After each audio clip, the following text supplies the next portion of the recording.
Well, welcome everyone. My name is Jeff Eisenach. I'm the director for AEI's Center for Internet Communications and Technology Policy and a visiting scholar here at AEI. I want to welcome everyone here to the beginning for us, the kickoff of what we expect to be a long-run effort to contribute to the debate and the discussion about how best to ensure security and freedom on the internet.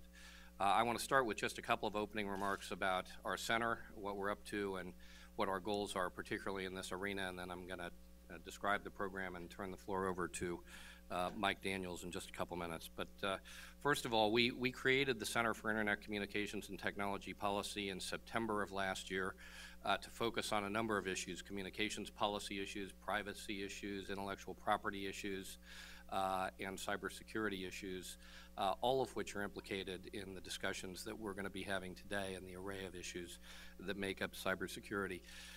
Why did we do that? Why did we start this center? Because the internet has become such a important component of everything that we do, of all of our lives. 2.4 billion people use the internet worldwide. It's literally redefining everything that we do, from smartphones that we carry around, the way we get our music, communicate, Facebook, Google, Amazon, eBay, Pandora, Netflix, all daily elements of our daily lives, but also increasingly woven into the fabric of our society. It's changing the way we work, the way we entertain ourselves, shop, conduct elections, police crime, and combat terrorism. The internet is as much a part of our lives as the air that we breathe, the water that we drink, and that's only going to increase over the course of the coming decades, over the rest of our lives. Cyberspace is part of the world in which we live, and more is defining the world in which we live. It's important, I think, to mention that the internet is very much a free market success story, and very much in important respects an American success story. And I don't mean that in a jingoistic way or in a nationalistic way, but in the sense that American values have very much governed the way the internet has functioned over its first 20 years. Yes, the internet started as a government project at the Defense Advanced Research Projects Agency, DARPA, but since then, beginning in the 1990s when it was privatized by the Clinton administration, the internet has been a remarkably regulation-free zone. It's been a free market success story, and it's also helped to bring freedom of expression, political freedom to people throughout the world. It's given everyone the ability to walk around with access to all of the knowledge in the universe in their pockets every day. That's a remarkable thing. The internet is under duress today from a variety of threats, all of which relate back to this issue of cybersecurity, or if you'd like, system integrity. Senator Stevens once famously referred to the internet as a series of pipes, and was sort of ridiculed for saying that, implication being he didn't really get it. But to take that metaphor no further than it goes, if that's true, it's a series of leaky pipes. There's stuff getting out that we'd like to keep in, and there's stuff getting in that we'd like to keep out. At the end of the day, our discussion here is about how to fix that, how to fix the plumbing, if you will. I'm going to put that metaphor aside now. I won't be back. What are our goals? Let's start with that. Protecting property, surely, and with that, the tremendous capacity that the internet has displayed to create prosperity. Protecting security, personal, national, and protecting and promoting freedom. All of those objectives important, sometimes tensions between them.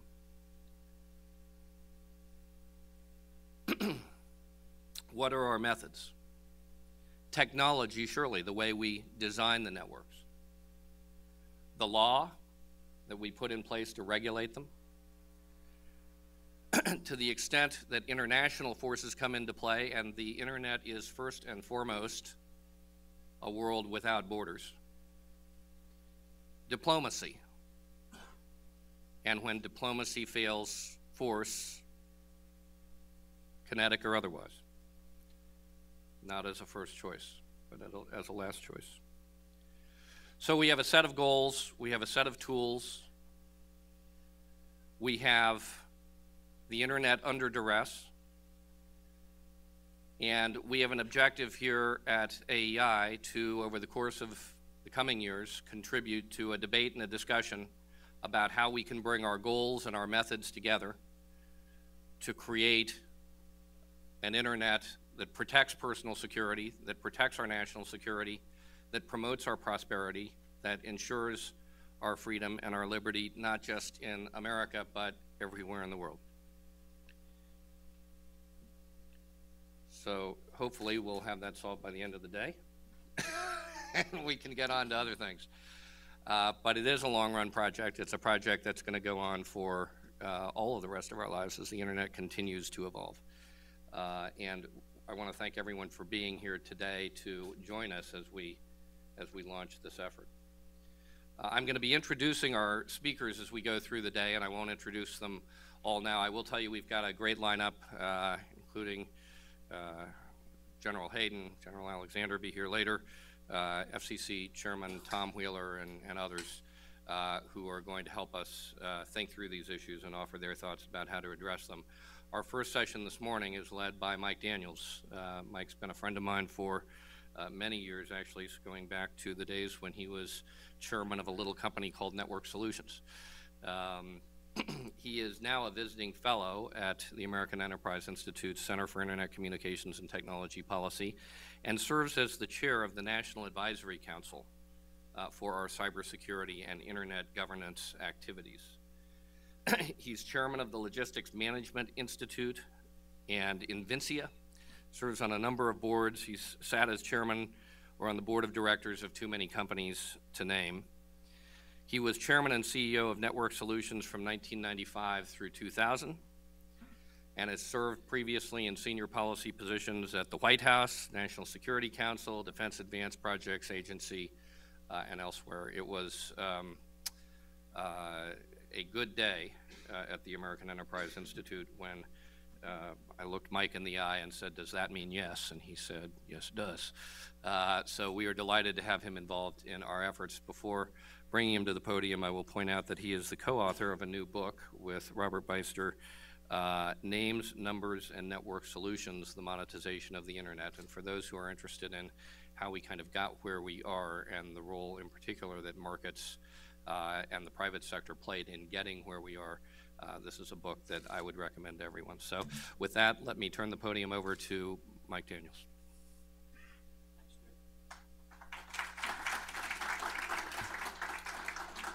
Good morning, everybody. On behalf of the American Enterprise Institute, I want to add my welcome, as Jeff said, to each and every one of you. We think this is a great undertaking. Since the Defense Advanced Research Projects Agency, at that time ARPA, the Advanced Research Projects Agency, put the very first dollars into something called the ARPANET, which was in 1962, we've come quite a ways. That's been over 50 years. The commercialization of the internet did not really begin until those of us who were in the private sector started to take companies public during what was then called the dot-com boom days from 1995 until 2000. That was the start of the real commercialization of a technology that had been developed in the United States through the Department of Defense, found its way to the National Science Foundation, and ultimately to the U.S. Department of Commerce. It's been an interesting journey for everybody involved in it. I can tell you from being there as chairman and CEO of Network Solutions when we took that company public in 1997, that there was not a single person who ran a commercial company who ever could have envisioned what the internet has been today. Those were days that were heady days. We have heady days again in Silicon Valley at this point in time. What we really want to do in this center, as Jeff said, is we want to try to get, hopefully, to the real larger issues that are at play here. All of us know what those issues are.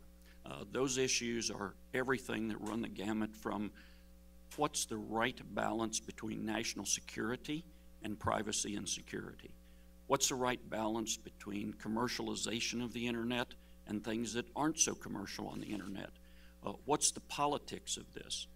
What's the economic global competitive impact of this? What's the social effect across the globe of this technology, which many of us believe is the greatest invention of certainly the last 100 years? So we hope to shed light on that, and we want all of you to help us.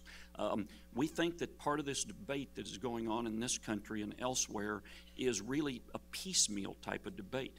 There's a larger framework, a larger fabric, and a larger mosaic that underlines and underlays what is happening here if you just take the internet or cybersecurity as discrete elements or pieces. So our first panel today, we are very, very pleased to have two individuals who are central to these activities and are both Americans who have served their country long and well. So I'm going to introduce both, and then we'll take a seat and we'll start the discussion. And we're going to ask a number of questions, but we're going to leave plenty of time for Q&A, because we have a lot of people in this audience who come from the public, private, and government sector, and I know a lot of you have some very interesting questions for our two distinguished panelists. So let me first introduce Mike Rogers. It's a real pleasure to introduce U.S. Representative Mike Rogers, who, as most of you know, is the chairman of the House Intelligence Committee. This is the House's primary panel responsible for authorizing the funding for and overseeing the execution of the intelligence activities of the United States government. Mike is really the kind of leader who believes that national security issues should be bipartisan or even nonpartisan. In fact, our own Washington Post has called his leadership of the House Intelligence Committee a rare example of bipartisanship.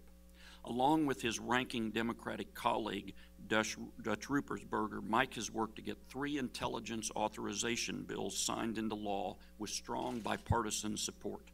Chairman Rogers has also taken the lead on critical cybersecurity issues, getting an information sharing bill passed in the House with an overwhelming bipartisan vote. He is pushing for a stronger U.S. posture against Russia, given their recent aggression in the Ukraine. Additionally, he continues to be focus attention on China's emergence as a competitor to U.S. national interests and threats posed by terrorist organizations such as Al-Qaeda and rogue nations such as Iran and North Korea. Mike was a commissioned officer in the United States Army. He continued to serve his country as an FBI special agent in Chicago, where he fought organized crime and public corruption. After being elected to the Michigan Senate in 1995, he was elected to Congress in 2000 and represents Mid-Michigan's 8th Congressional District. For all of us who have known him over many years, he really is a true friend who believes in a strong national security policy and that it's critically important for America's future. Let me introduce our next very distinguished guest. This is a person who served the United States of America in many capacities in a great leadership and a great role in this country. This is General Mike Hayden, retired. Mike served as director of the National Security Agency from 1999 to 2005. He was principal deputy director of National Intelligence from 2000 to 2006, director of the Central Intelligence Agency from 2006 to 2009. He is a retired 4-star U.S. Air Force general, having retired from the Air Force in 2008, and currently is a principal at the Chertoff Group, a security consultancy. During his long years of service, General Hayden served as commander of the Air Force Intelligence Agency, director of the Joint Command and Control Warfare Center. He also served in several senior positions at the Pentagon, the National Security Council, the Embassy of the United States in Sofia, Bulgaria, and as Deputy Chief of Staff for United Nations Command and U.S. Forces, Korea. He is currently also a visiting professor at George Mason University. So let's give a warm welcome to our first two panelists today, Chairman Rogers and General Hayden.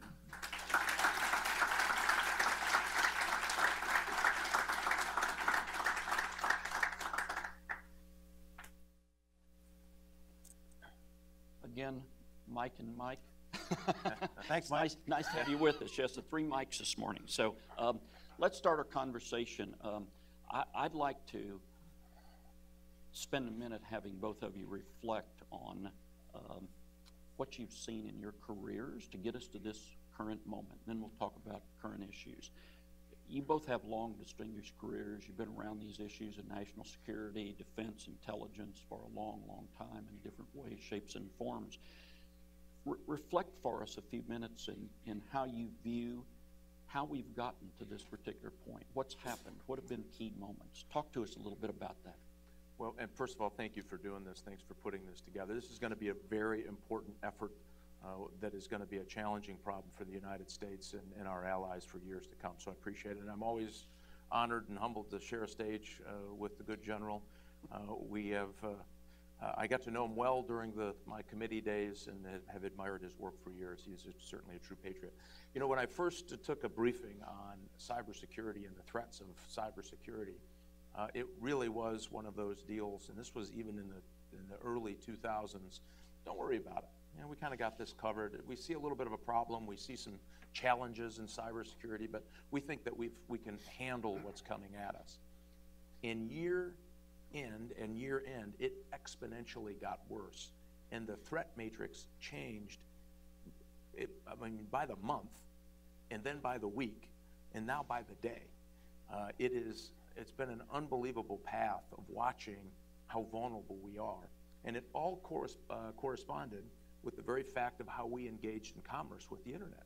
So think about how we're connected today, and I also want to welcome our Chinese and Russian intelligence services who are in your pockets and purses today, who are eager to find out what you're doing each and every day. So we saw this threat change, and then we saw something very interesting. So we saw them work into this economic espionage that we said, "Oop, got a big problem. We better figure this out." Then we saw these destructive attack scenarios start to develop. Rudimentarily at best, DDoS attacks, very low level. But then we saw, and our intelligence agencies started tracking overseas, malicious source code that is scary nasty. Bring down banks, nasty. Bring down electric grids, nasty. And what we found in the course of this debate, and certainly since my time as chairman, is that in America we haven't come to the grips yet that this is probably the most serious national security problem we face that we are not even close to being able to handle from a policy perspective of the United States government. We're caught in these series of debates that you have to have either privacy or security. I believe you have to have both, and you can have both. And so we've watched this pendulum swing. We've watched all the developments. Now you have non-nation state actors with nation state capability, and now is our time. We're either going to fix this now, or we're going to pay a horrible price in the months and years ahead. Yeah, I'll double down on what the chairman had just outlined, and also thank him for the time. You know, it's not often you get a really good relationship with a member of your oversight committee, and this is an example of that. So, and we occasionally agreed while I was in government. As big a problem as the chairman just pointed out in terms of we haven't hugged the question of cybersecurity yet, I'd suggest that issue is actually part of a larger question, and that's that we have not yet hugged how very disruptive this whole creation has been to every aspect of human life. I mean, we know it's important. We treat it as important. I was in Las Vegas 3 or 4 summers ago talking to Black Hat, and there I am, 3,500 claiming to be reformed hackers and the former director of the National Security Agency, and I said, I think this cyber thing's catching on, and I got a giggle or two, and I said, no, and I don't think you included, appreciate how big a deal this is. And I'm a history major, so I use historical examples. I said this is as disruptive an event or process as the European discovery of the Western Hemisphere and beyond in the 15th, 16th, and 17th centuries. And I have a long soliloquy here. I won't bore you with it, but think of all the things that changed. By the way, that was the last great era of globalization in which things were jammed together in ways we had not experienced before. shoving the good and the bad and the strong and the weak into a kind of proximity that hadn't existed before the great age of sail. And I point out, and that was proximity based upon movement at 12 knots per hour with a favoring wind. And we're now doing it at 186,000 miles a second. So I got all done with that talk at Vegas, and I'm walking out, and an older gentleman comes up to me and says, "Nice speech, but you lowballed how important this is." I said, "Okay, smart guy. What do you think it is?" He actually said it's like the human development of language, that my example said that this is changing our external world. He actually thinks it's changing human cognition. It's changing how, not how the brain is structured, but how the brain fires. And frankly, if you look at what passes for research today, if you're teaching on a college campus, it really does change how we intellectually approach problems. And so I guess my first point is, yes, we've underestimated how big a deal the security issue is. But I think we've also underestimated how big a deal this is, period.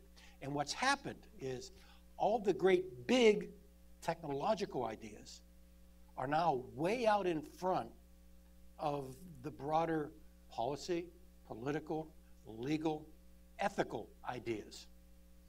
And so we have not yet, I'll narrow it down to an American context and then reflect directly your issue.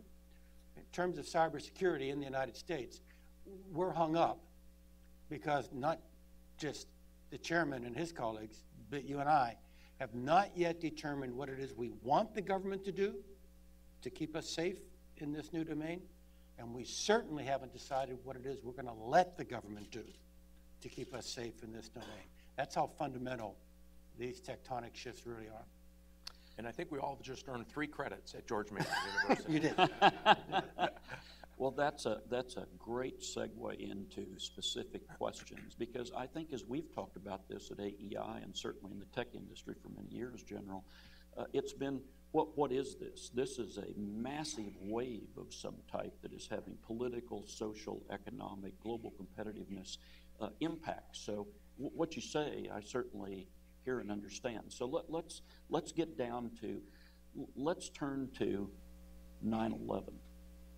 And the reason I turn there is because I recently watched one of your videos where you talked about sitting in your office, as I recall, in Fort Meade.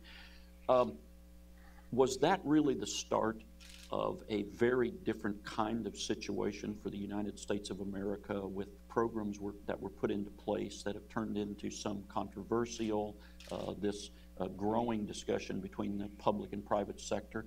Take us back to that, and Sure. then I'd like to turn to some of the Hill things. Yeah, Mike, thank you for asking the question in that way, because it gives me a chance to reinforce a point.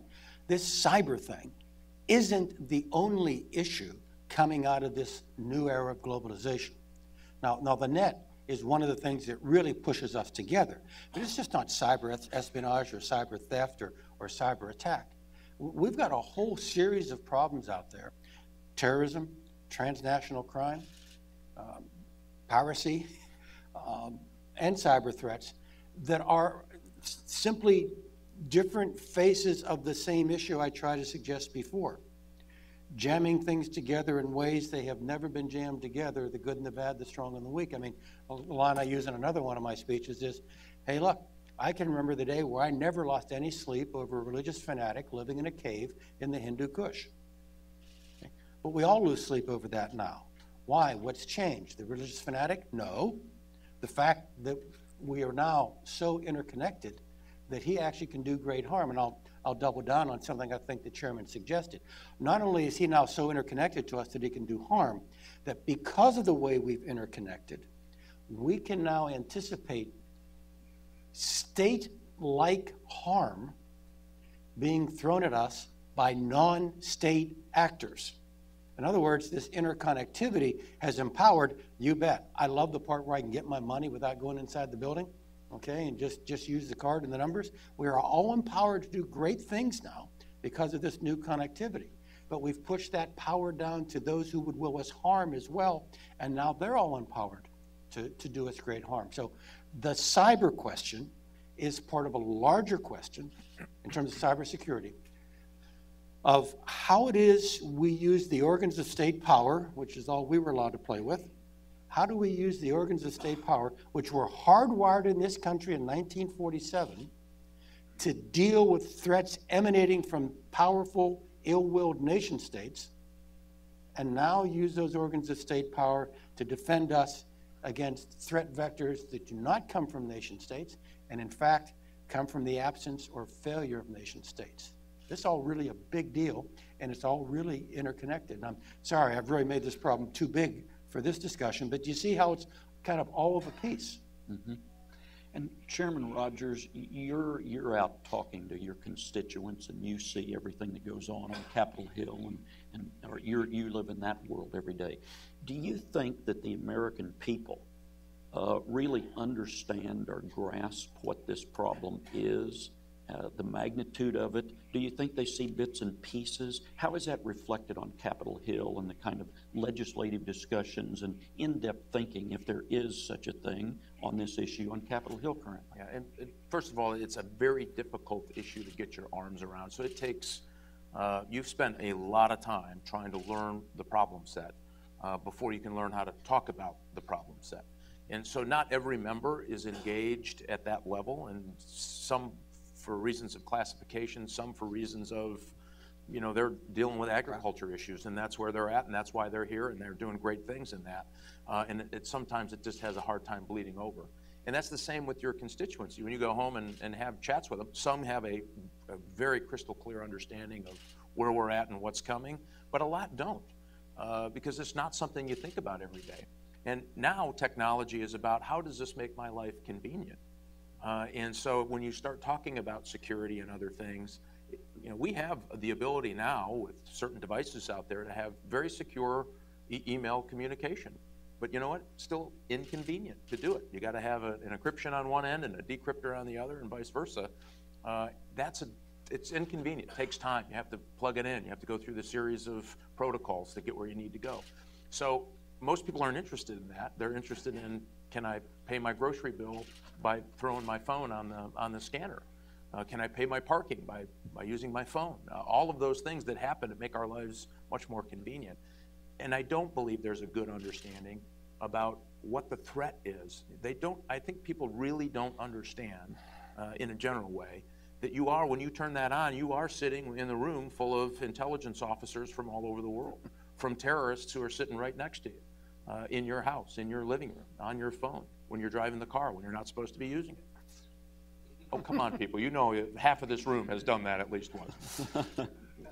That you're actually now in the same communication networks with the very people that will seek to do us harm in a whole multitude of different ways. I think that part is lost. I think that because I'm in my living room talking to Aunt May in Texas, or fill in the blank, that I'm fine. This is just my little world. The problem is, once you're on that internet, you are invited in to a whole cast of characters, and I think the General alluded to that, the capabilities of even organized crime or international crime organizations is so much better than it was before. And it's hard to get your arms wrapped around it because you don't see that in your computer.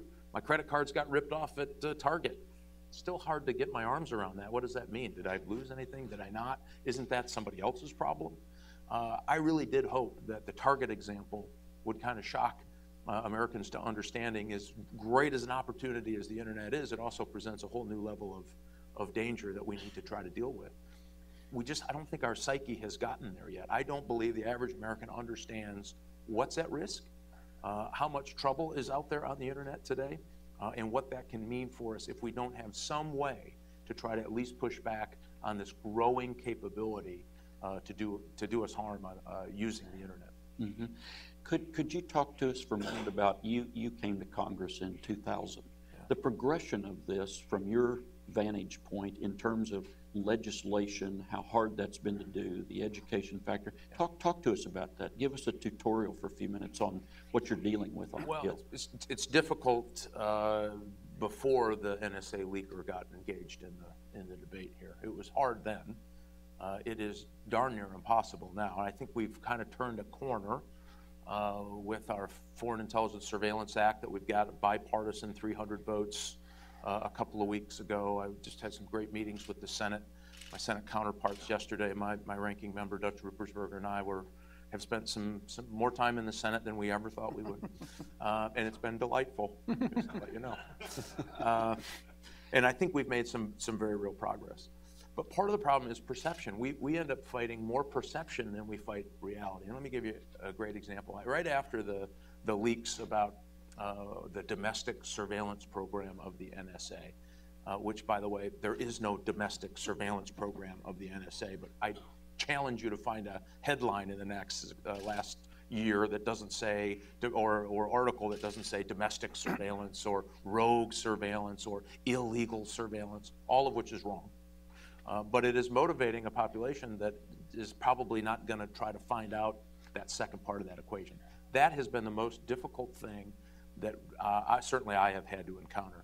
We ended up fighting back on the perception of what was completely wrong more often than we were trying to just explain what actually was happening.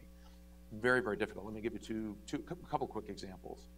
One, if you recall a few years ago, or a few months ago, this great hue and cry that the United States, the NSA, was listening to 80 million, in 1 month, 80 million French phone calls. Remember this? Remember seeing this? And it was a hue and cry. Of course, the Europeans were going crazy and saying how out of control the NSA is and how out of control the United States is, and boy, we're going to fix them and we're going to beat on these. And of course, I had to go to Brussels about 2 weeks later. That's a lot of fun. And so we get there and we start peeling it back, so people were outraged. Well, first of all, just think of the logistics of it. You know how many people that speak fluent French at the NSA that could actually listen to 80 million phone calls in 30 days? I mean, the logistics of it are just, it's not even possible. It's not even realistic. Well, then you find out it's not really that they were listening to 80 million phone calls. As a matter of fact, they weren't listening to any of those phone calls. The French intelligence service collected this information in a battlefield zone, in a combat zone, for force protection. And they said, you know, there's some Americans just up the road. Wouldn't it be beneficial if we took this collection and gave it to the Americans so that they might use it to protect their soldiers in combat zones? Pretty good idea. So it wasn't, the NSA didn't even collect it, number one. The Americans had nothing to do with it. It wasn't French citizens at all, not even one. But do you think that we could push back and get that story right? Nobody was interested in getting the story right. It didn't fit the narrative. So for a month, we ended up dealing with the Europeans about how terrible the USA is in its espionage activities, when in fact they had nothing to do with it. But they didn't want to hear that part. And the worst part of all is the French government came out right away and said, those terrible Americans, how could they have done that? They're the ones that gave it to us.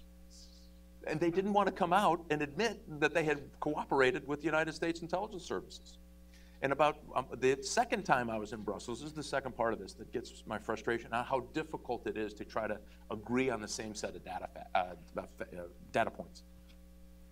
When we were in Brussels, getting our fannies chewed by the Germans and the Spaniards and the French and everybody in the EU about how terrible the United States was by collecting intelligence to keep America safe, the French voted to make it easier, meaning they would have no legal instrument involved in getting data at rest on French servers.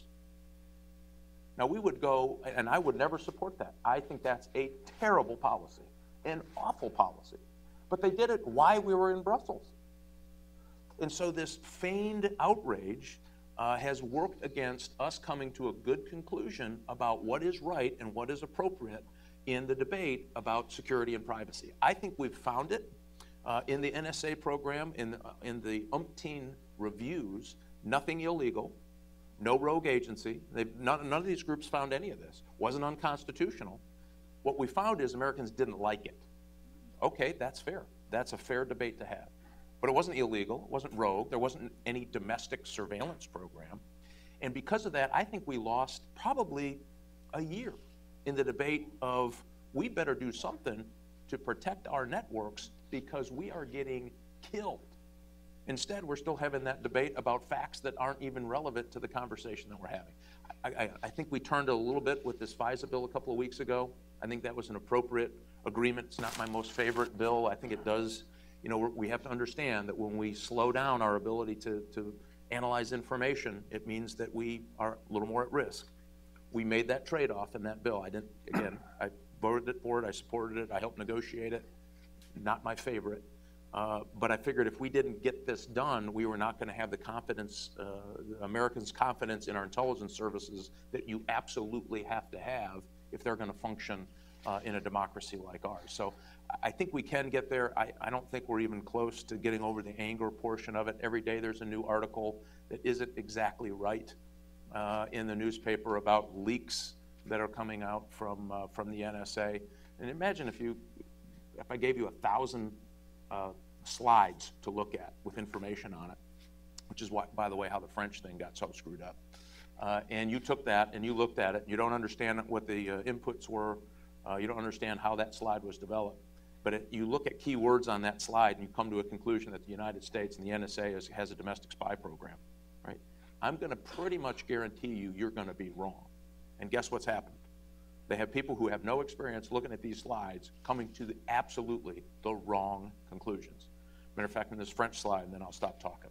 You got my blood pressure up. And it's only 9:30, thanks a lot. It had the chart of these 80 million calls on it. So it had a graph chart. And then it had France up in the corner. And then it had a code word associated with it.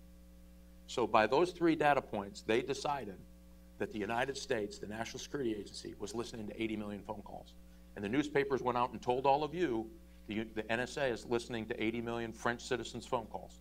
And boy, we ate that up as Americans. We went, oh my God, this is one more example of just how terrible we really are, right? It is the craziest thing I have ever seen in my life, and you're gonna see more of it, right? Because folks are, this is like candy.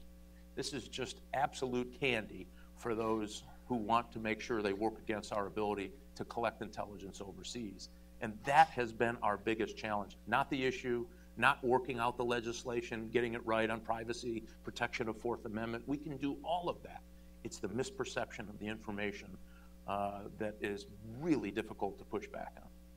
Well, I don't feel very strongly about this at all. What's the current status of the bill, and what's the probability of you getting that done? And the bill you're referring to is the cyber sharing bill. So just quickly, that about 85% of the networks out there are private sector networks, and contrary to popular belief, the NSA, even when the general was there, it does not listen or monitor our domestic networks. It's against the law for them to do that. So the only time that they're going to catch a threat is if they see it overseas coming into an American network or a company network. And so what we said is, wow, these guys are really good at going overseas and finding some really nasty stuff. Some has been in use, some hasn't been in use. Wouldn't it be great if we could have them share that really nasty stuff in a classified way, zeros and ones in a configuration that's going to ruin your day? And share it with the private sector as high upstream as you can get in a classified way so the bad guys don't know what we know. And we can still allow the private sector to protect their own networks, not the government protecting their networks, but they get to protect their own networks. Seems pretty simple to me, right?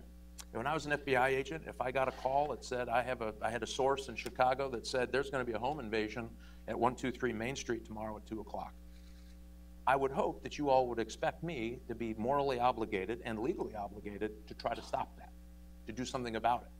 Not to wait till it happens and then go into the house and say, boy, that was terrible. You know, somebody got killed today, pretty awful, right? We want to prevent it. This is what the whole purpose of this bill was. How can we prevent some of these things? Pass the House, not once but twice, huge bipartisan numbers. And the reason we got there is we brought members down in classified spaces. And the NSA and the intelligence community was fantastic. I took a lot of their time to educate people on what exactly it is and what it is not. What people say it is that's wrong, and what people say it is that's right. We got that right. I think that's why we got such big numbers. So the good news here, Mike, is yesterday, Dutch, my ranking member again, Dutch and I sat down with Dianne Feinstein and Saxby Chambliss in the Senate. That was one of the most productive meetings I felt we had this year on this issue, and now I am being back to extremely optimistic that we're going to get a cyber sharing bill this year. Extremely optimistic, and I was losing hope there. I'm very, very encouraged by this meeting yesterday. General Hayden, this would be a great time there's so much in the press, just as Chairman Rogers said. The American people get this fed piecemeal. It's hard to get a picture of this. Would you spend a few minutes talking to everybody about the programs that were set up after 9/11, the intent of those, what they're able to do to help the country, defend the country, that kind of part of the story. And then a question after that would be, so what's really been the impact of somebody like Snowden upon collection, the whole situation, the problems that's created for the country? Okay. The first point I'd make is, remember what the chairman said about the 215 program, the metadata, the phone bills. Legal, constitutional, no abuse. Oh, you didn't like it. Oh, all right. Well, maybe we have to think about it again. All right. It's that. But what we are really talking about here, though, is at the oh, you didn't like it level. We're not talking about lawfulness or constitutionality. And oh, you didn't like it is actually a big deal in a democracy. We get that. All right. But it's not the same as the accusations that are just thrown mindlessly about, that, you know, illegal, unauthorized, and so on. There are 4 things that happen have nothing to do with what the Congress wants or NSA does. 4 things happen in the real world. And your security services, if they're going to fulfill the contract you expect them to fulfill, which is to protect you, how to relate, accommodate to these 4 changes. I'll be very brief. Number 1, the volume of modern communications. Right? Think of your own communications life and compare it to your communications life 20 years ago. I'm old enough to still remember waiting till Sunday night at 6 o'clock to make a long distance phone call. Remember? All right. Now, Janine and I were in London yesterday. We're just on the phone back here. So number 1, volume. All right. We were being overwhelmed by volume at NSA pre-2001. How do you deal with volume? Well, we're treating volume as our enemy because it always had been our enemy, because we wanted to get underneath the volume, to get to the specific, to get to the needle, not the haystack. Throw the hay away. I want the needle. By 2000, important date, pre-9/11, okay? By 2000, we decided we can't fight volume. We've got to make volume our friend. We can't be sitting on there on the beach like this with a tsunami coming in and expecting that this stance was a really profitable way to go, okay? And so what we decided to do, metaphorically, was to turn around and swim and go with the volume. Make volume your friend. Create intelligence out of the volume. There's a word we use for that, bulk collection, okay? You can't be a modern signals intelligence agency without doing bulk collection, period. Okay? Second thing, there isn't a civil libertarian alive who gave a damn about my old agency intercepting Soviet strategic rocket forces microwave communications out of Moscow going to Soviet ICBM fields in the Far East. You know, we're on those networks looking for what I like to call words of interest, like launch, okay? The 20 isolated network, dedicated enemy, known and identifiable. The 21st century equivalent of that SRF microwave shot across the Urals are proliferator, terrorist, narco-trafficker, money launderer, emails coexisting with your emails on a single integrated global grid. And so if you want your signals intelligence agency to do for you in the 21st century what it did for you in the last half of the 20th, it's got to be over here. It's got to be on the net where your stuff's getting by. There is no other way, period. Third great change. The enemy was inside the walls, and this is a 9/11 event, all right? And the chairman's committee after 9/11 formed up with the Senate to do something called the Joint Inquiry Commission. Okay? House and Senate Intel, iconic picture, at least iconic in the Hayden family, of me, George Tenet, and Bob Mueller like this, okay, in front of this commission. One of the key criticisms of NSA from this Joint Inquiry Commission, from your representatives in Congress, was simply NSA had proven far too cautious in dealing with terrorist-related communications, one end of which was in the United States. So how do you think we're going to do that? Well, maybe we'll get the metadata and see if this bad number in Yemen is actually calling that number in the Bronx. Okay? I mean, look, you may disagree with any of this, but what I'm telling you is it's all a logical response to external forces. The fourth external force is even when the enemy wasn't inside the walls, all of his emails were. We are the center of the internet universe. The email provider of choice for terrorists worldwide are American email services. Okay? And so I got an email from a very bad man in Waziristan to another equally bad man in Yemen. Right? And he's using Gmail, as they often do. That thing's sitting on a server on the west coast of the United States. The only thing American about that email is it's sitting on an American server. Prior to the changes we developed after 9/11, that email, because it was on that server, enjoyed the protection of the Fourth Amendment to the United States Constitution. As a U.S. person. As a U.S. person. Okay? That's madness. And oh, by the way, that's the 702 program. So these are all logical responses to external, very powerful external forces. We can all huddle up and say, yeah, I see why you're doing it. I can see why that's logical. Still don't like it. Still don't want you doing it. Okay? But the line I use in public audiences now, there was never a scene at NSA when all these things were happening where this director or his predecessor or my successor said, bulk data, excellent. Okay? We did it to keep you safe, and it's all perfectly logical. It's all perfectly legal.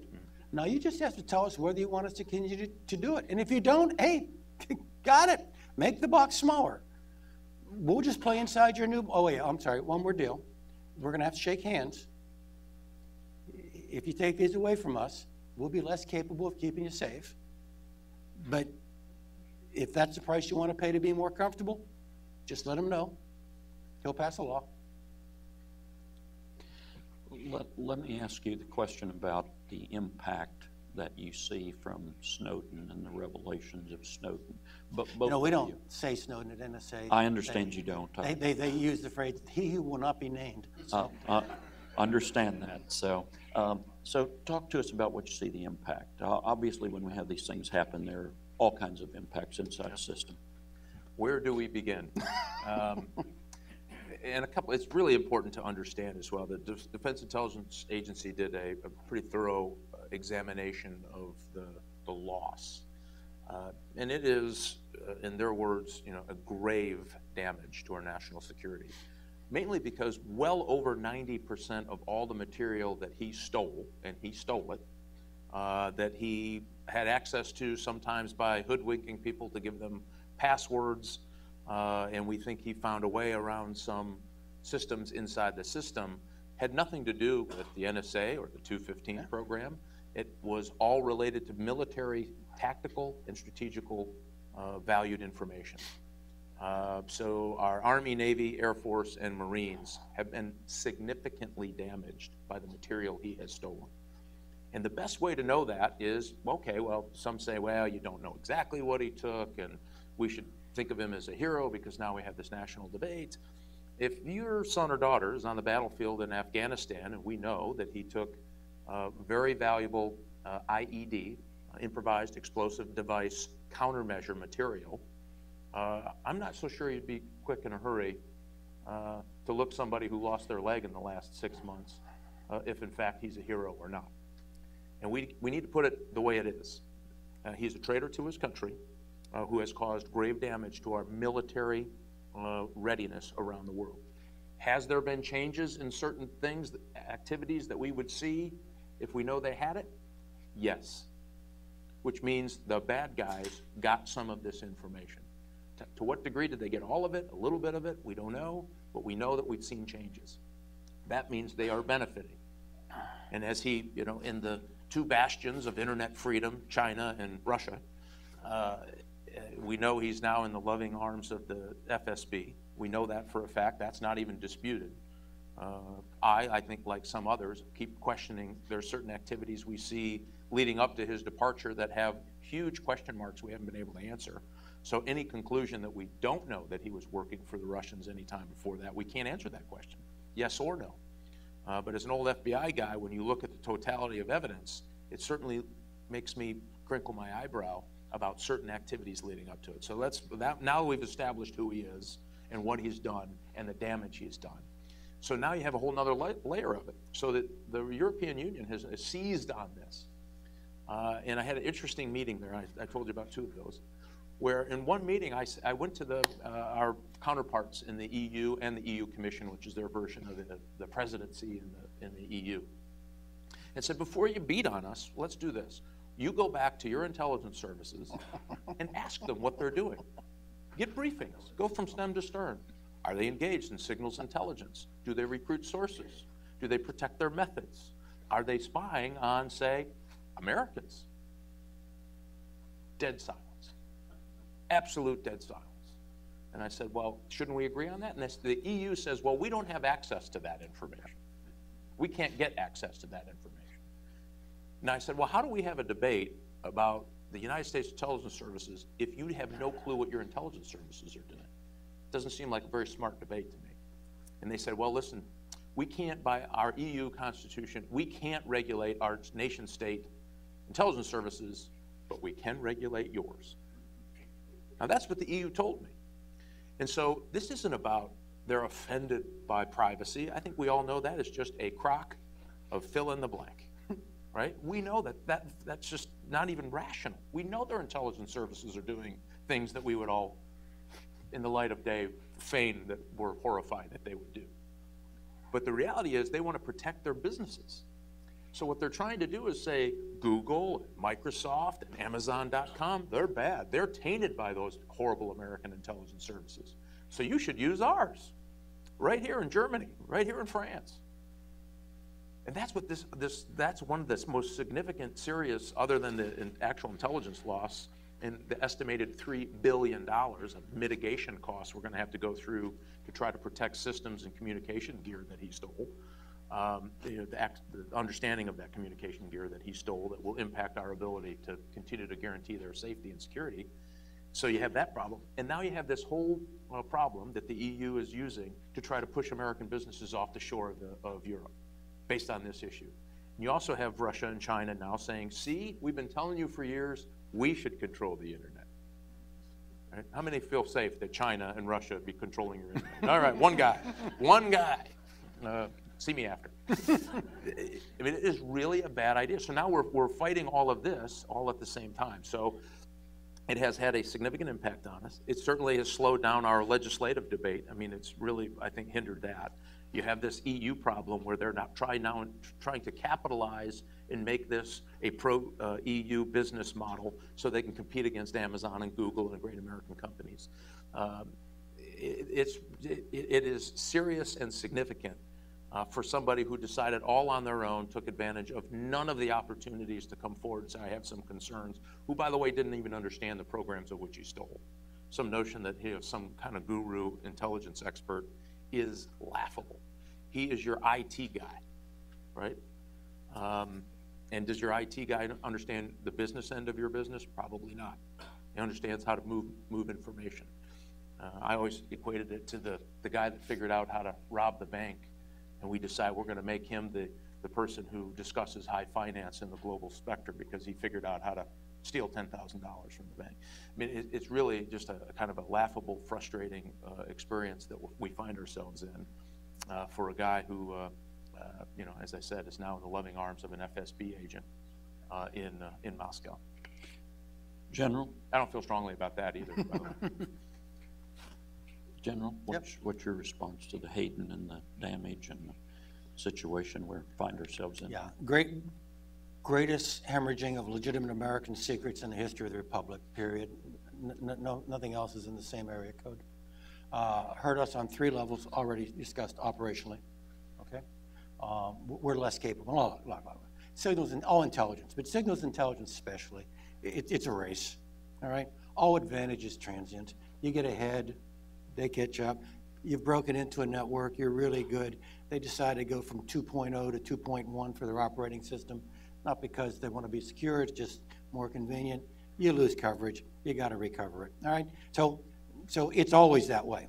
But what Snowden has done is taken the advantage we currently enjoy and collapsed it. So now we have a donut here, or a bathtub in collection, okay? We'll recover. $10 billion was the number, all right?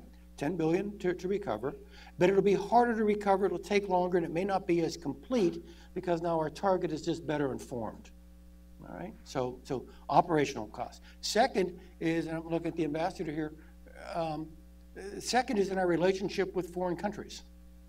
And here, I would tell you the core harm to our relationship to our foreign countries is not the political tumult up here in the morning paper. I mean, it's bad enough, and it hurts things, and it makes it more difficult for foreign countries to do things they really want to do with us because of the political costs back at home. I'm not really talking about that. I'm talking about the relationships that matter over the long term, the intelligence relationships between like-minded democracies, okay? Why would anyone enter into a sensitive relationship with an American intelligence service to do something that was politically edgy, in which the success would be dependent upon American discretion? I mean, the conclusion they've got to draw is you guys can't keep anything secret.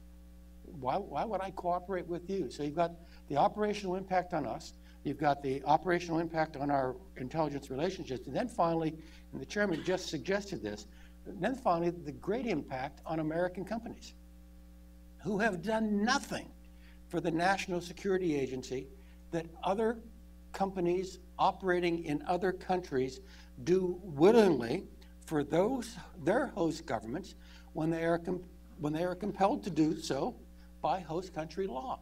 It's no different. Ours are just the ones that have been dimed out. And one more point, and I think the chairman will agree. The Snowden leaks have been fundamentally targeted against three signals intelligence organizations: the American NSA, the British GCHQ, and the Australian Signals Directorate. All right, ASD, GCHQ, and NSA. Those are the ones that have been dimed out. Those are the three signals intelligence services in the world who are most transparent and most responsive to parliamentary and congressional oversight. It's tremendous irony. Fourth damage from Snowden, and the chairman alluded to it. There's an organization called the ITU, International Telecommunications Union. At their conference in Dubai last December 2012, the people who oppose the internet because of the nature of the internet, the free movement of ideas and people and thoughts and commerce, China, Russia, Iran, Saudi Arabia, and made a run at internet governance to take it away from the American-dominated coalition of the willing and organizations like ICANN and give it to the ITU.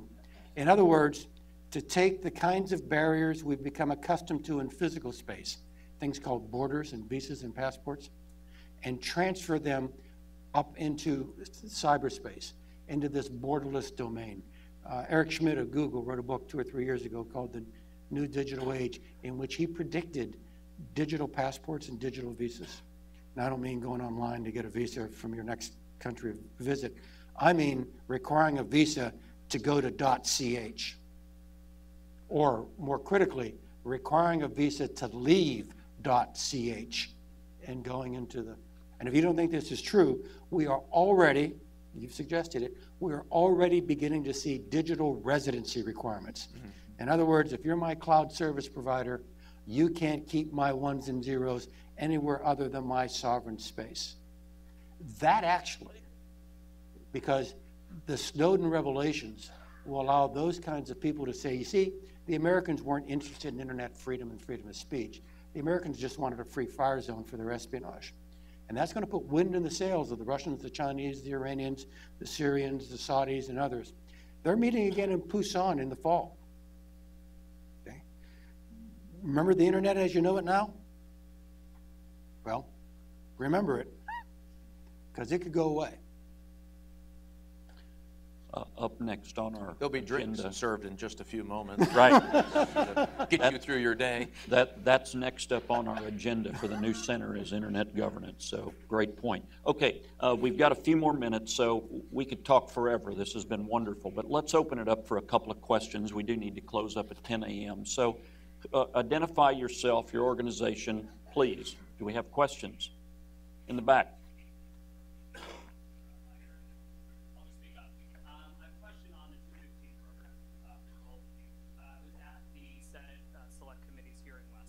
There seemed to be, some pretty significant pushback from the representative from Verizon regarding holding on to records.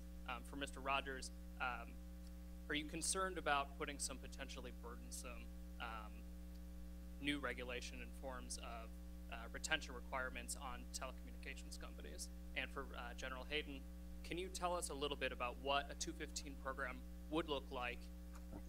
Pardon me? Going forward? Yeah, going forward under that legislation where you had to go to individual telecoms, potentially several times to do those 2 or 3 hops. One of the things we discussed yesterday in our meeting was that one of those very issues was, one of the many issues was this notion, does the government have to require the companies to keep the information? Under the current way that they practice business, they keep those business records for their own benefit. But over time, that model will change. We don't bill by Mike Rogers calling Mike Hayden. Those days are long past us. And so we think over time that they're going to try to change the way that they provide or would even store information related to one call to another call. And again, it's important to remember that all of that information is anonymized. So there is no name and no address, even when the NSA had the information, which was another point that was just significantly lost in the whole. Nor was it geolocated. Yeah, exactly. Everyone said you could find out where they were driving through. All of that was wrong, just absolutely wrong. So we're looking at it. I think the Senate is a different place. The bill that passed the House did not have those requirements. I think we ought to leave it as it is. I can see the Senate's perspective that they want to put in some requirements.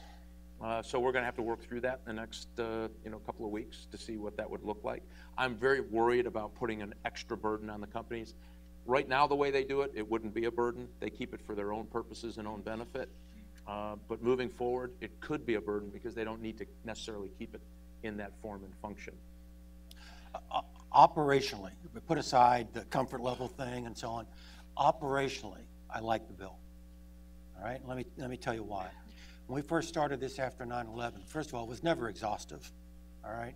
And there's operational security, so you don't go out there to every mom and pop who's providing phone service and begin this relationship with regard to metadata because you're just tempting fate that it becomes public and thereby known to the enemy, which is really what you're trying to prevent. So it was never exhaustive.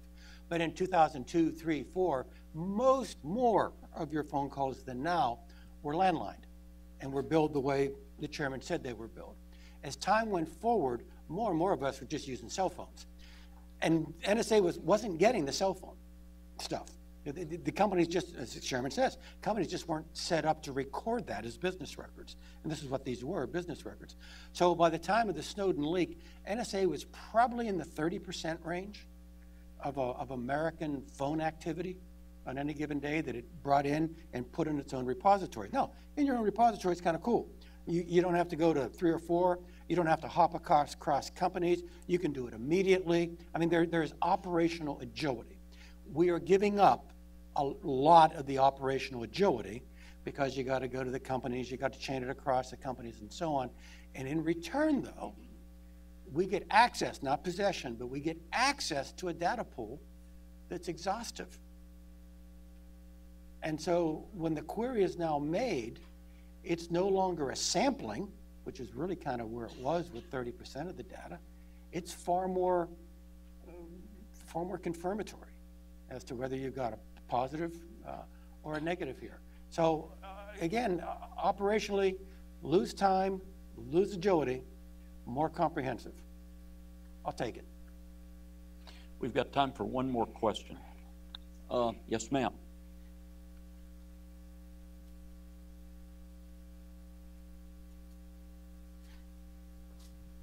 Thank you, Leah Liu from Voice of America. We know that the U.S. Justice Department has indicted 5 PLA officers for cyber hacking. We also know the Chinese has retaliated. They've taken actions.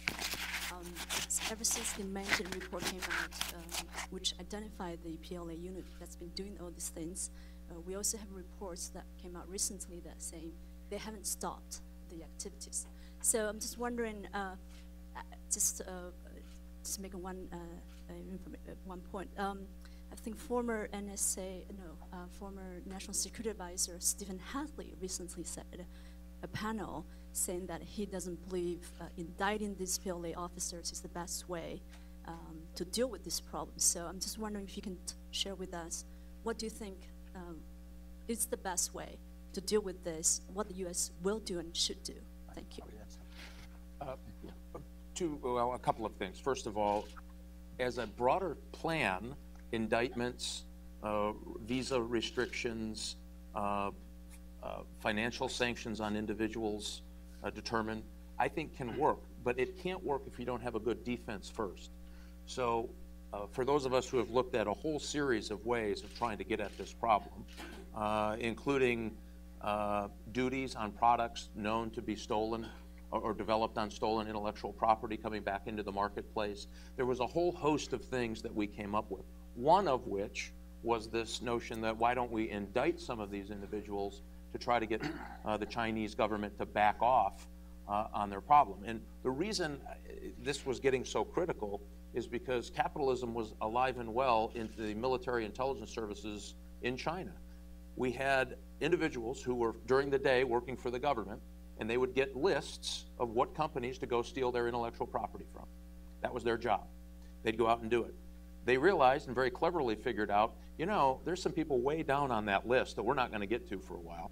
What if I call them and say, you know what, I'm free from 7 p.m. to 6 a.m., and I have my weekends off. You pay me cash, I'll go work on that problem for you.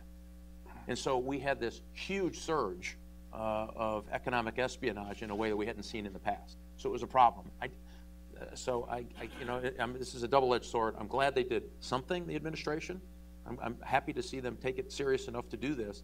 The problem was you have to either approach it holistically or we're in trouble. Yeah. The first people who are going to experience trouble from this, and by the way, this hasn't slowed the Chinese military services and intelligence services down a fraction of a second, and not even a little bit, because it's so valuable and there's no real price to pay for it. We needed to have something to defend our networks. That's why I argued, put your defenses in. You know, I would say if you're going to go punch your neighbor in the nose, best to hit the weight room first a little bit, because you know you're going to get punched back. And what we're seeing now is we're getting punched back, and our private sector is absolutely vulnerable to what this is, a huge and increasing threat level.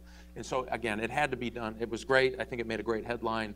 Problem was it wasn't holistic in its approach. It has to be if we're going to get after this problem, it has to be holistic. And by the way, we also need our international partners to start putting pressure on China in any bilateral agreement. I don't care what we're talking about.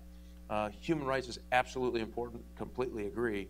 But the first three ought to be economic espionage, economic espionage, economic espionage. Then let's have the next conversation. If we don't do that in a unified way for any economy in the world that has intellectual property or an innovative economy as its way forward, we are going to lose thousands of jobs, thousands of opportunities, and candidly will put America in an economic disadvantage in the next generation. That I don't think we can stand for.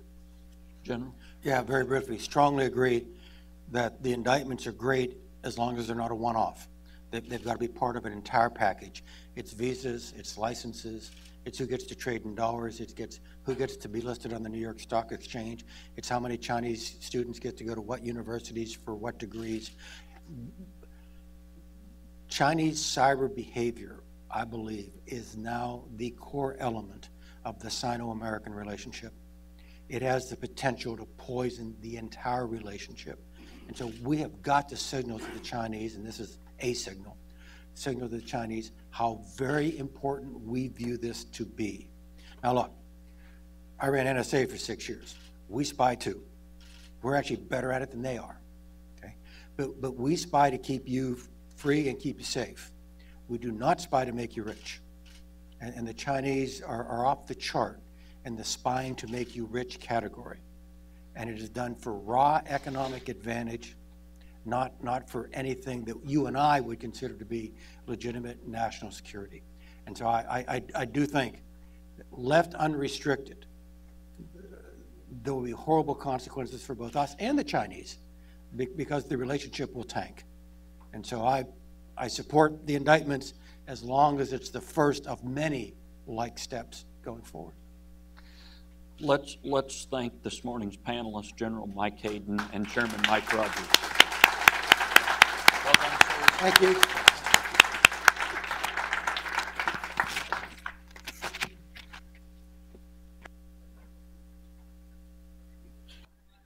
All right, let me ask folks to kind of move back in the direction of their seats here. We've got a full program, and we're going to try to stay more or less on time.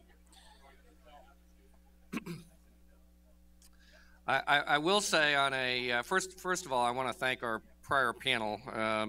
Chairman Rogers and General Alexander, Mike Daniels did a fabulous job kind of setting the stage for us. One of the things that Mike Rogers said, I think is something that is of concern to everybody involved in this debate, and that is it just seems hard to get kind of the average person on the street to pay attention to the scope and the depth and the real significance of the cybersecurity problem. But I just came across something on the internet that suggests to me that that problem may soon be solved. This is a headline from Bloomberg yesterday. The headline is, "Even toilets aren't safe as hackers target home devices." So I just want people to be aware of this concern. Those watching at home should know that Trustwave, a Chicago company, according to Bloomberg, that helps corporate clients fight cybercrime, hijacked a Bluetooth connection that controls toilets made by Japan's Lexel Group that could allow hackers to open or close the lid and even squirt a stream of water at the user's behind. So if that doesn't bring the cybersecurity problem home to everybody, Right. I don't know what will. So with that late interlude, we can get back to serious business and introduce our next panel.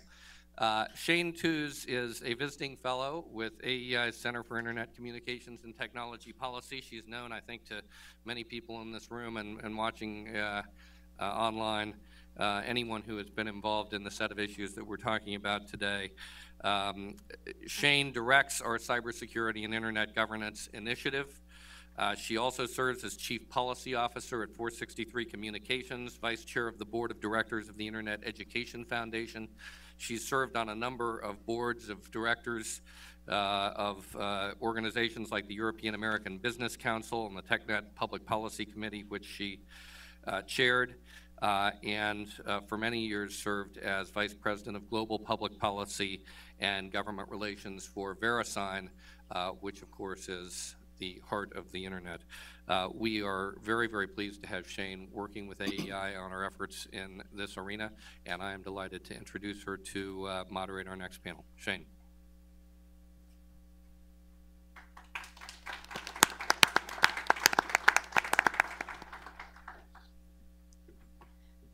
Thank you. I'm official now.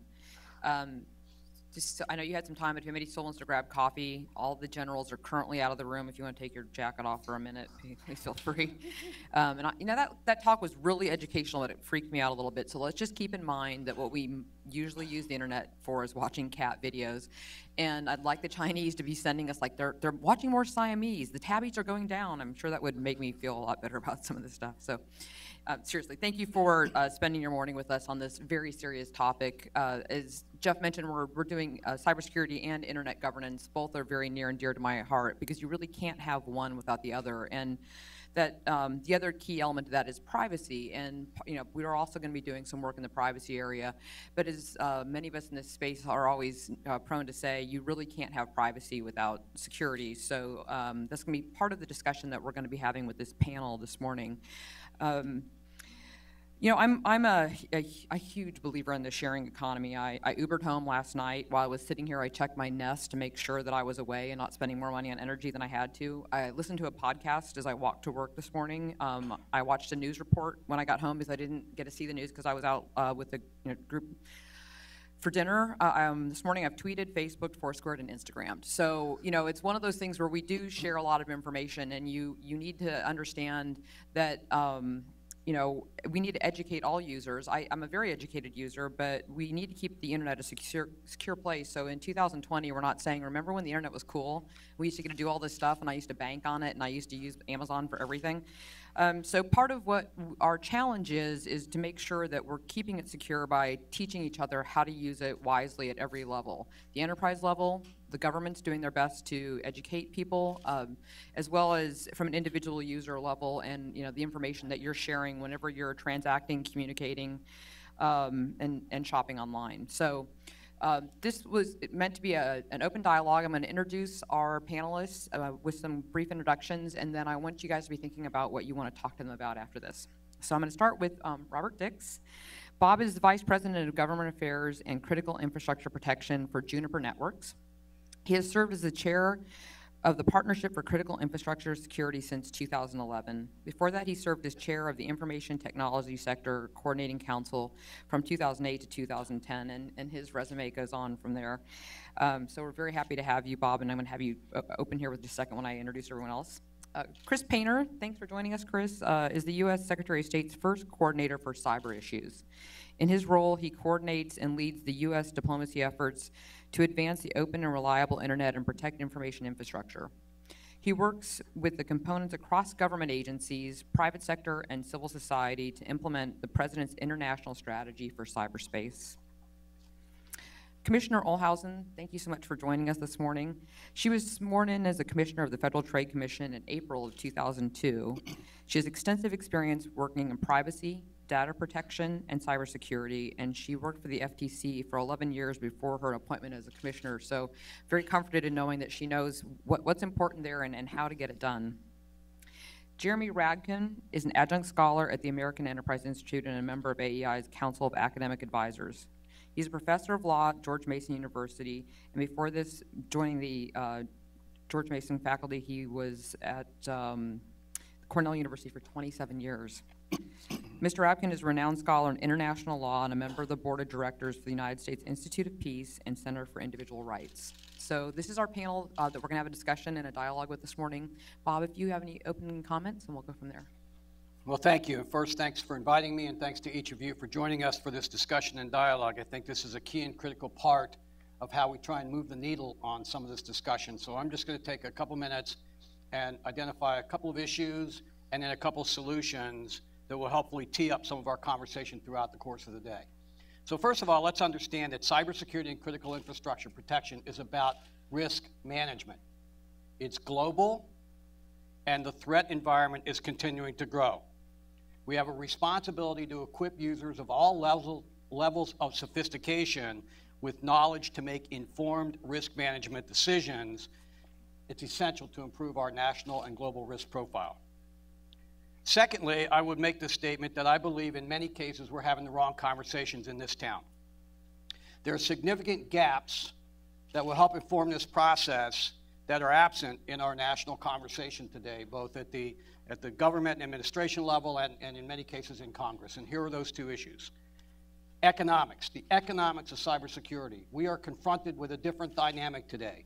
I've made this argument before that never before in our history has there been an expectation from the government that companies and industry are responsible for fighting against nation states and terrorist organizations who are attacking their organizations. Think about that for a minute. And that's what we're confronted with today.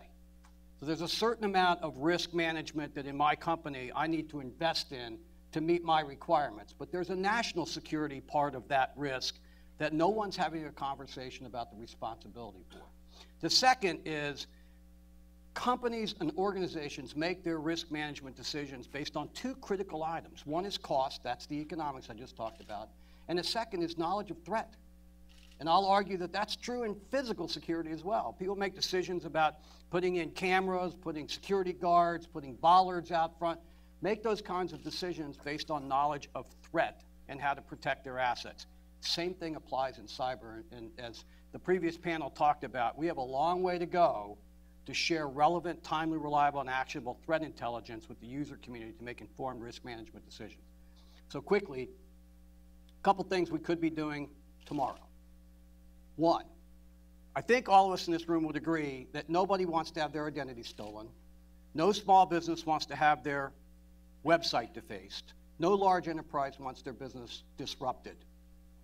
A lot of people want to do the right thing, but a lot of people don't know what that right thing is. And with limited resources, we have a duty and responsibility, I believe, to help educate the stakeholder community on steps they can take to better protect themselves in cyberspace. A national education and awareness campaign that would include government, that would include the private sector, the academic community, the nonprofit community, and we can talk about that a little bit more later about how we might put something like that together. The second thing we need to do differently is, as we sit here today, we do not have an effective joint integrated public-private operational capability around cybersecurity to improve our ability to detect, prevent, mitigate. I characterize it as the equivalent of a National Weather Service or a Center for Disease Control for cyber, where we have data feeds with the appropriate analysis and collaboration to be able to identify patterns and trends of bad behavior, to issue alerts and warnings and recommended protective measures. We've gotten better through the use of technology at predicting hurricanes and giving people a heads up and issuing alerts and warnings. We ought to be able to do the same thing around cybersecurity so that we improve our ability to detect, prevent, and mitigate, as opposed to spending most of our time and resources like we do today in response and recovery. I look forward to the conversation. Thanks, Bob. Chris? So I'm from the State Department, so I'm going to concentrate a little bit on the international angle, but I should also say that I've been involved in this and cyber issues in some way for about 22 years now. And I started as a prosecutor, federal prosecutor, prosecuting cybercrime cases. I worked on what's called the Comprehensive National Cyber Initiative that happened in the early 2000s, really, or late 2000s. And then I was at the White House, where we worked on the international strategy and also our cyber policy and our cyber review, prompted in part because President Obama's campaign, among others, had been hacked into, so he was keenly aware of some of the issues involved.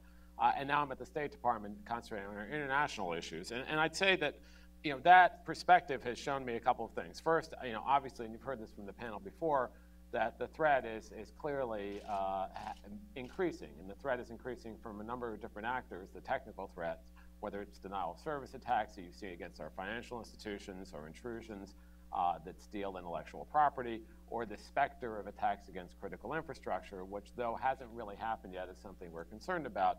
That's certainly increasing. The number of actors are not just the cyber criminals, but nation states and others, and it's a variety of threats on the technical side out there. And there's a number of responses that we've been working on to try to meet those. But we're also looking at a number of policy threats internationally. So, you said, and I completely agree with you, that the idea of internet governance and cybersecurity and cybercrime, fighting cybercrime, and even internet freedom and all these issues are very, very closely bound up. They're not separate silos, and you really can't look at them that way, especially when you're trying to do these policies internationally. And some of the challenges we've seen internationally are, one, some states, more repressive states, who have a whole different view of the internet, who want to draw boundaries around it, and who want to, in the name sometimes of cybersecurity, control the content that's happening on their space, which has vast economic dimensions as well as social dimensions. You have those who want to have, when they talk about cybersecurity, they're really talking about information security, again, controlling information. But you also have some of the challenges of working with countries around the world, particularly the developing world, to develop good policies, to develop good institutions, much like we've been doing in the United States. So you have that range of policy choices and challenges. And what we've been focusing on in my group at the State Department, which is relatively new now, we're about 3 years old, is focusing on all those different aspects, all these different buckets, including internet freedom issues, including internet governance issues, but also, very importantly, cybersecurity, what we call cybersecurity due diligence issues. This is building institutions, national strategies, cooperative networks among countries, which helps us because it also helps us respond to threats that are coming from around the world. And then cybercrime, trying to fight that by building better legal structures, working with countries to do that, building cooperative networks. And then finally, this area of international security, which also has an effect on protecting all of us, because it's trying to avoid what many people talk about, cyber conflict, by having some rules of the road. Actually, we came to this conclusion recently that we were able to come to a conclusion with countries like China, Russia, and 15 others in this UN group of government experts that international law applies in cyberspace just like it does in the physical world. And that actually makes a big difference. It sets some rules, some boundaries, and has a more stabilizing effect. And we've been working on what's called confidence building measures, something you can take from the nuclear era, but transparency and confidence building measures to try to build these more cooperative networks. A good example is when we had the denial of service attacks that were hitting our financial institutions. We reached out through our US CERT colleagues, our technical colleagues, but we also reached out diplomatically to get countries in the game, to get them to understand the importance of these issues and to try to build this norm of collaboration against common threats. I will also say, just on the domestic side, something I've seen that's been really transformative is that it used to be this was a very boutique niche issue where you talk to people, and if you were talking to a senior policymaker, and with few exceptions, who actually understood these issues, people's eyes would roll back into their heads. They run screaming from the room. They just didn't understand it. It was a technical issue. They said, well, I'll let the technologists deal with it. And that's really not the answer. These are really major economic policy issues, national security policy issues, and social policy issues, and human rights issues. And increasingly, particularly in the US, over the last few years, that has really hit home. And senior policymakers, both on the government side and the business side, I think are now, and it's not perfect yet, but certainly I think this is now seen as a very major policy issue, which is evidenced by things like the international strategy that was put out a couple of years ago, and really a lot more resources and attention being devoted to this. I'm not as skeptical as Bob is on these issues. I do think we've come a long way domestically in building things at DHS, like the National Cyber Integration Center that does have industry working with the government. We have built more situational awareness. Clearly, there's further work to do, but I think we're on the right glide path. And I think both internationally and domestically, there's a lot of effort now around. So with that, I'll stop and Great. Thanks, Chris. save more for questions. Well, thank you everyone for coming, and to the American Enterprise Institute for having me. I'm delighted to speak on these topics, but I should mention my views are just my own, not necessarily those of the Commission. And regarding the FTC's role in cybersecurity, just to be clear, our jurisdiction is over commercial entities and their privacy and data security practices, not other parts of the US government. But as the nation's Consumer Protection Agency, we've played a long and active role in protecting consumers' privacy and data security online. So Shane mentioned my long history at the FTC. I actually worked for a commissioner back when we brought the FTC brought the first online privacy case against GeoCities for not, can anyone remember GeoCities? Anyway, back in the day, right? Dan, you worked with me then. So anyway, so our approach is twofold under our FTC authority. The first is companies that make promises regarding their privacy practices, what information they collect, how they use it, with whom they share it, are held to those promises. So the FTC can bring an enforcement action if they make a promise and they don't adhere to it. And then secondly, we have unfairness authority, which doesn't look at whether there was a promise to a consumer, but rather whether the practice of the company is causing substantial harm. And under that authority, we've brought about 50 cases so far. And our standard is that companies need to take reasonable precautions to protect the consumer, the sensitive or personal data that they hold for consumers. Information that, if breached, could lead to identity theft, that could lead to people getting information about people's medical conditions, things like that. And so we're primarily a law enforcement agency. We've brought over 100 cases in the privacy deception area, and about 50 cases in data security. But we try to use all of our tools. We really have we're fortunate in that we have sort of a large toolbox as an agency. And so we often do a lot of policy work, research. We hold public workshops. We get information from academics, from consumer groups, and we try to use this to educate ourselves as a commission and also to do a little bit of education of other policymakers. And so we try to maximize our impact also by giving guidance to business, because really we're all better off if a business starts to understand what some of the obligations are and what some of the steps they can take to better protect consumers' information, and they take those steps. So they're better off, they're not getting in trouble, consumers are better off, and certainly the FTC is better off because it preserves our limited resources. And then we also engage a lot in consumer education so that consumers can take the steps to try to better protect their privacy, their data security, so they don't make themselves vulnerable. So we've got a lot of tips out there across a wide variety of things. You know, if you're in you're using public Wi-Fi, what kind of steps should you take as a consumer? What you should do, we provide a lot of information for consumers if they've been victims of identity theft or if they fear they might be a victim of identity theft. What kind of steps should they take to remedy that?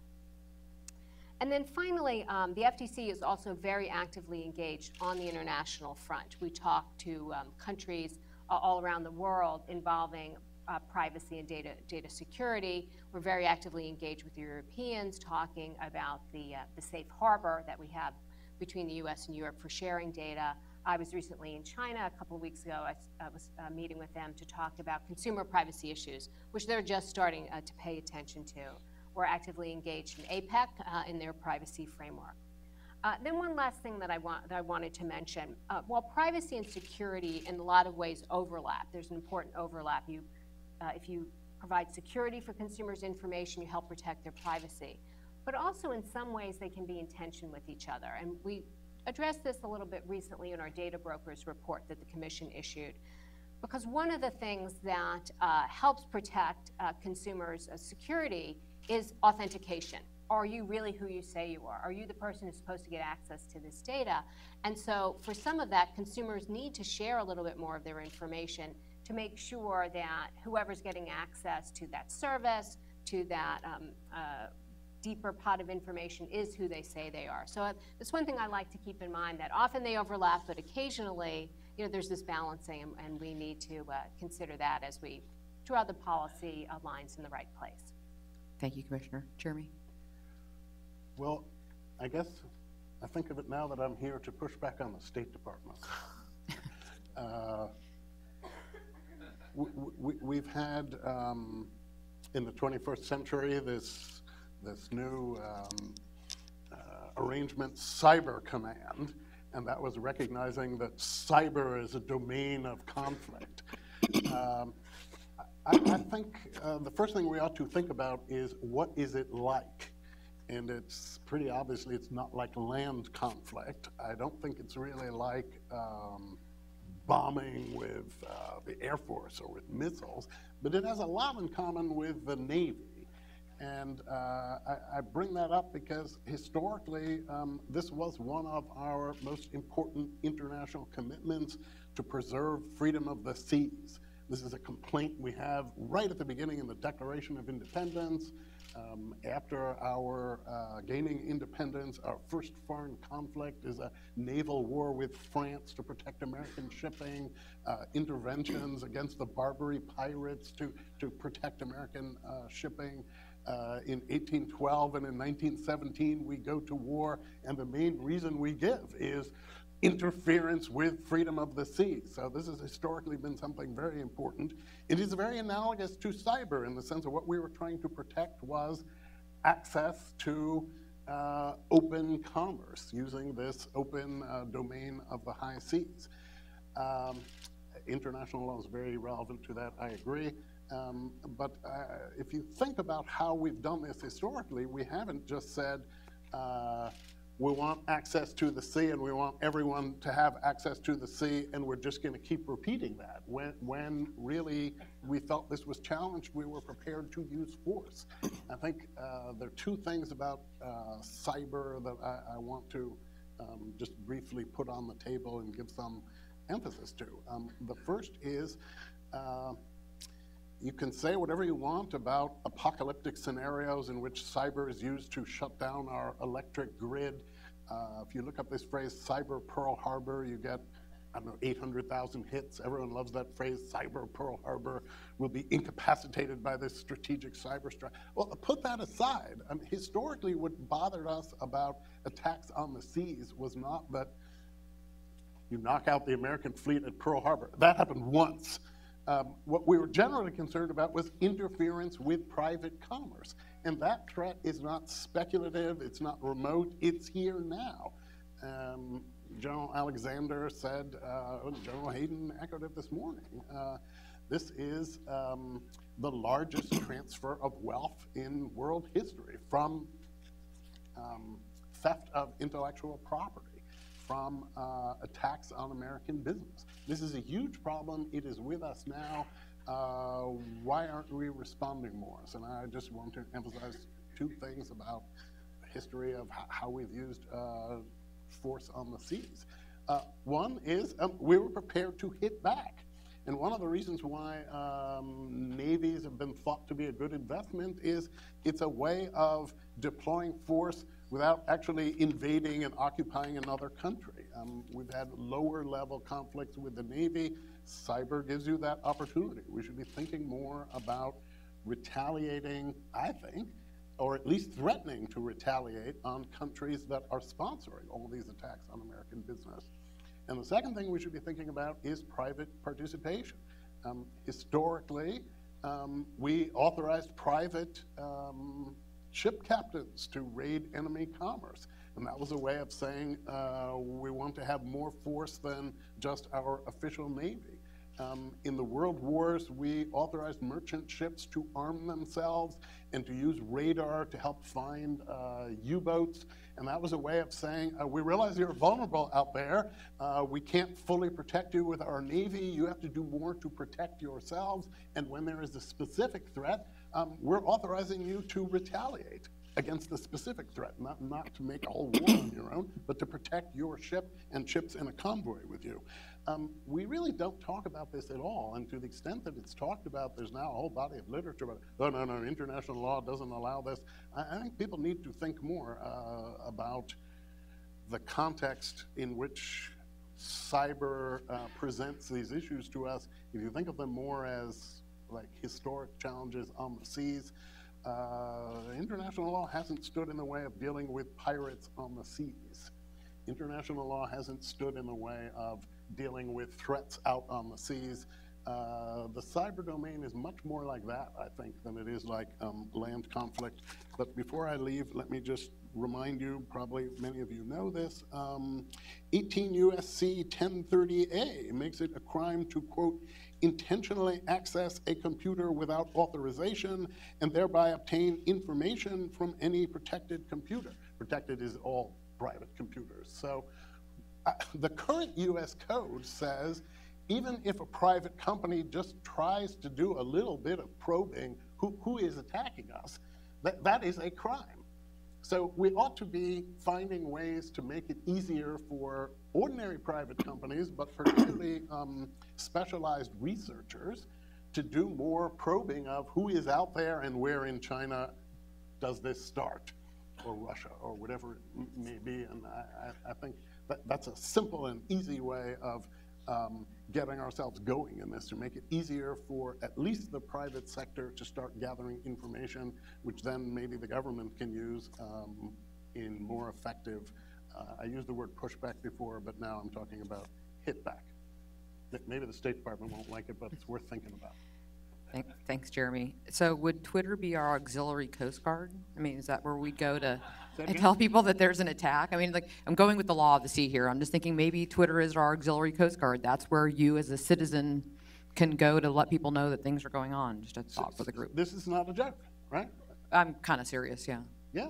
I mean, so it gets actually more to what I want to talk about is information sharing, which is how do we, as people that use the medium, and there's obviously multiple layers to the network and how it's processed and how we need to protect it.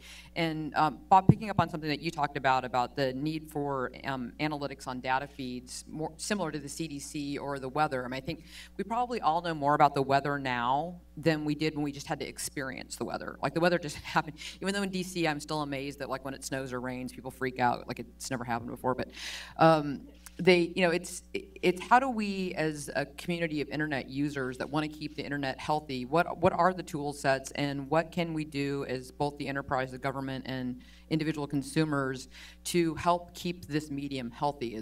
Using the idea of your analytics. Do you have some ideas on that? I always have ideas in this topical area. So let me first give a couple of examples that follows on to what you described. So, and look, I don't want to sound skeptical. I want to be realistic, okay? And while I think there are a lot of good and decent men and women working in the Department of Homeland Security and other agencies of the government, the complete lack of coordination that exists today is doing damage to our country. And we need to cure that. We need to cure it today. And it requires leadership, and we need to move away from this stovepiped approach that we have had and continue to have. And we need to move away from this need-to-know mentality to more of a duty to share and responsibility to share ideas. So let me give you an example of what I'm talking about. And again, good and decent people trying to do the right thing, but heading in the wrong direction. So the United States Department of Homeland Security has this INCIC that Chris referred to, the National Cybersecurity and Communications Integration Center. The people in that organization doing good work go around town making speeches about the fact that they have issued 400,000 alerts or threat indicators over the last 18 months. That's the metric. Somebody needs to take those 400,000 threat indicators and do some analysis around those and figure out what are the top 4 or 5 threat vectors that are being utilized by the adversary, and what are the protective measures, had they been in place, would have either reduced the impact or prevented the event in the first place.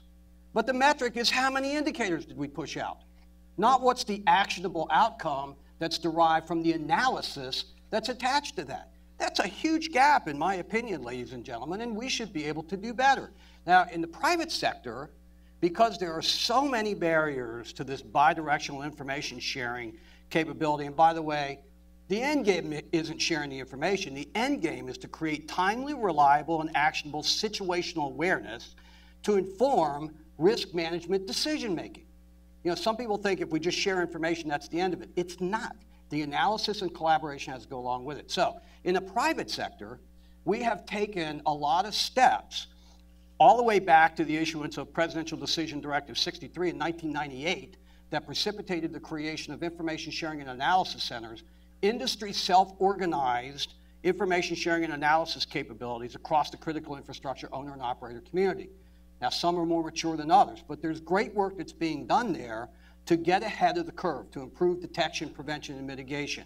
I'll take one more second, because I like to use examples, because you can't make this stuff up, right? You just can't. So 5 years ago, the White House asked the President's Instack to take a look at the need for, feasibility of, and impediments to this notion of a joint integrated public-private operational capability around cyber.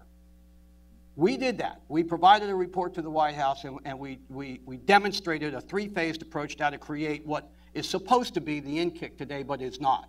But in the course of that, we decided to do a pilot project to prove how it could work in the private sector. So 4 sectors: information technology, communications, financial services, and the defense industrial base created a capability using a relational database with anonymized data to draw information from each of the sectors into a central location with an analyst that looked at that to try and detect patterns and trends of anomalous or abnormal behavior. And when detected, to issue alerts and warnings to the stakeholder community across those sectors. It won't surprise you, just by virtue that I'm using the example, that we were empirically able to demonstrate the ability to derive information that may have originated in the defense sector that may have an impact in the financial services sector. Ladies and gentlemen, that's the kind of capability we need to have in this country today, instead of spending all of our resources in responding and recovering once we've been hacked. We need to get ahead of this curve. We need to change the economic model for the bad guys, and we can do it. We can do it. We need some leadership, and we need some greater coordination than what we have out there today. And the private sector is happy to be a part of the solution. I think most of our government partners are as well, but we need a better model of coordination that gets us all heading in the right direction. And we need it today. Okay. Chris, you have a few comments on that? So a couple things. I mean, I think what I've seen is far better coordination among government agencies than I've ever seen in my career before, and that's really been the last few years, and both at the high level and the lower level.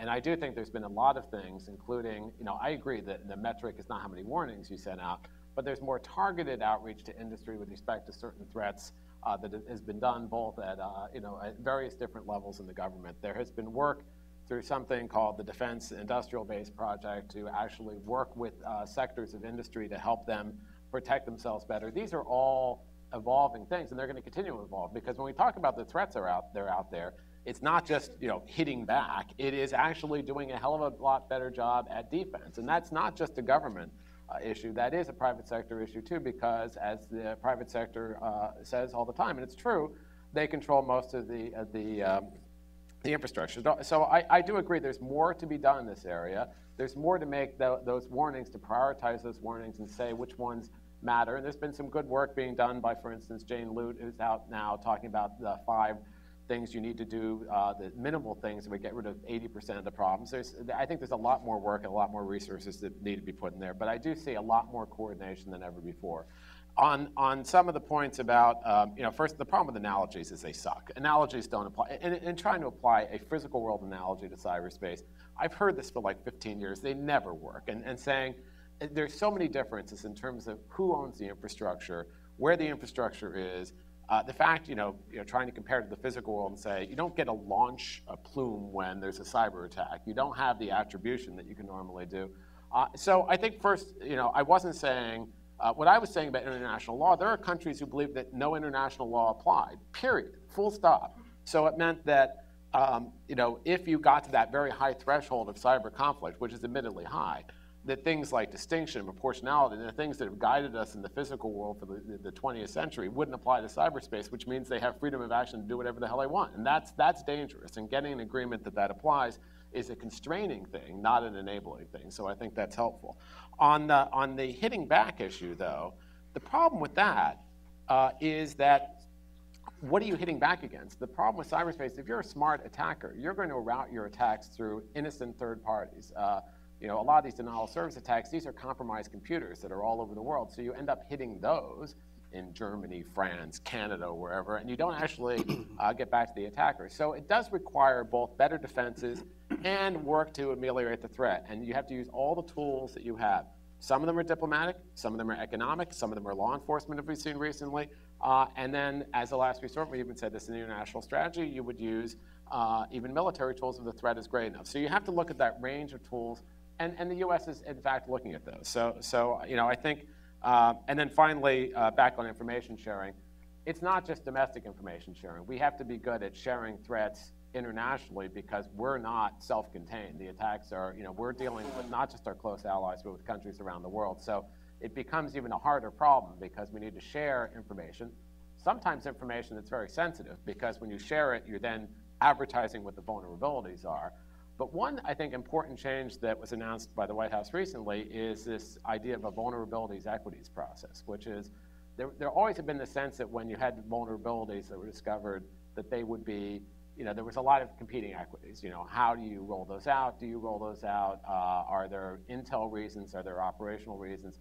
But now it's clear, and it's been clear for a while, that the tilt is to do network defense, to work to get those vulnerabilities out and to actually try to protect against them. Again, I'd agree with Bob, this is an evolving thing. We're not there yet, but I'd say we've made tremendous progress. Jeremy, do you have a comment on that? Let's be clear. The point of this is not, is it exactly this analogy or that analogy? You don't like analogies, fine. But when you throw analogies in, it always clouds the issue because it's so inaccurate. Because I think, well, look, so I'm not attached to any particular analogy, but just in the history of the world, we've never had an effective response to real serious security challenges that didn't involve some kind of retaliation.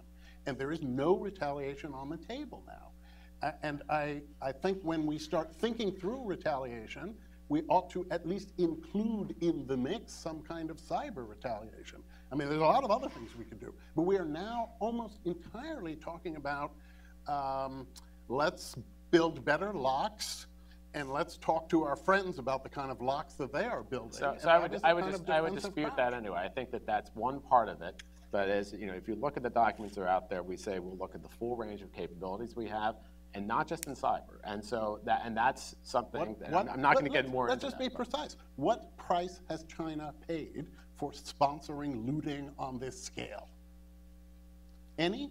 So 2 things I'd say. One is, up to a few years ago, when it was clear this is an economic issue, It wasn't raised with China, and now it's been raised very directly by the president and others. Two. Wait. So your first cost is the president wagged his finger? Please. That's a big cost. So two, there has been look, harm. Reputational harm and other harm is there. There's serious concerns about the economic issue and how this affects the economic relationship. And then recently, you've had these indictments that came out of DOJ. Now, I think again, this is like any other threat that's out there. You have to try to meet it. You have to look at all the various tools you have, and you also have to be cognizant of the rest of the relationship. Commissioner Olhausen, did you want to get in? So, excuse me. Just getting back to the issue of information threat sharing and trying to remove some of the barriers and the many different pieces that need to work together.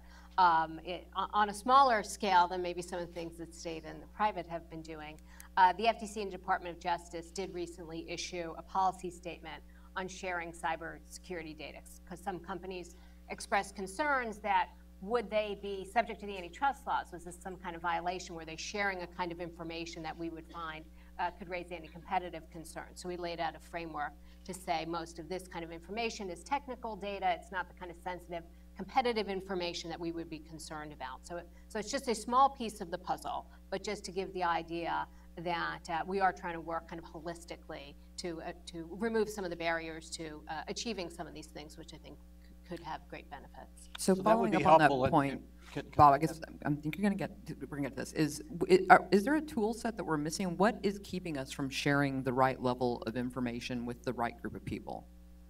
So at least in my, and thank you for that. I think we need to build on that and do more with that. So right now, again, one of the greatest impediments is our legal framework.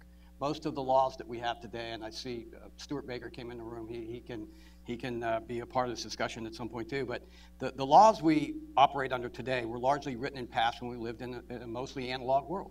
So they haven't been updated to reflect the requirements of a digital world. So there still are concerns, notwithstanding the issuance of the guidance about antitrust rules. There are liability issues. There are a number of things that Chairman Rogers tried to address in his CISPA bill, and some of which are being addressed in Senator Feinstein's bill on this whole thing. But again, understand this, for those of us in the private sector that are trying to make informed risk management decisions, the hang up oftentimes is this whole need to know thing that we're worried about classification and so forth.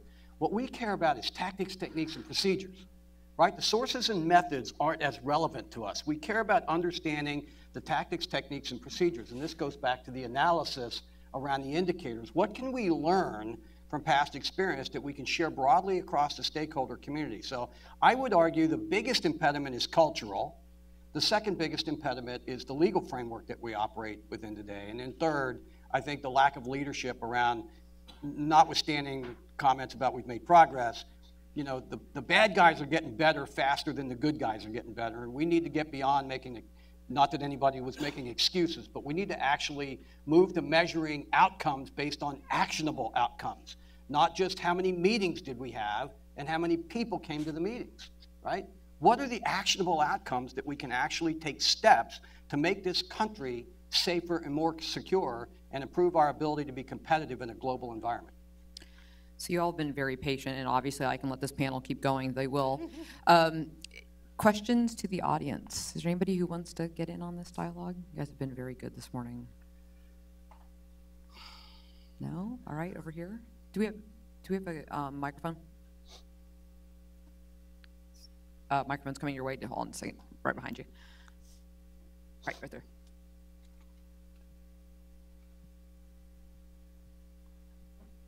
Hi, Dominic Malone, American University.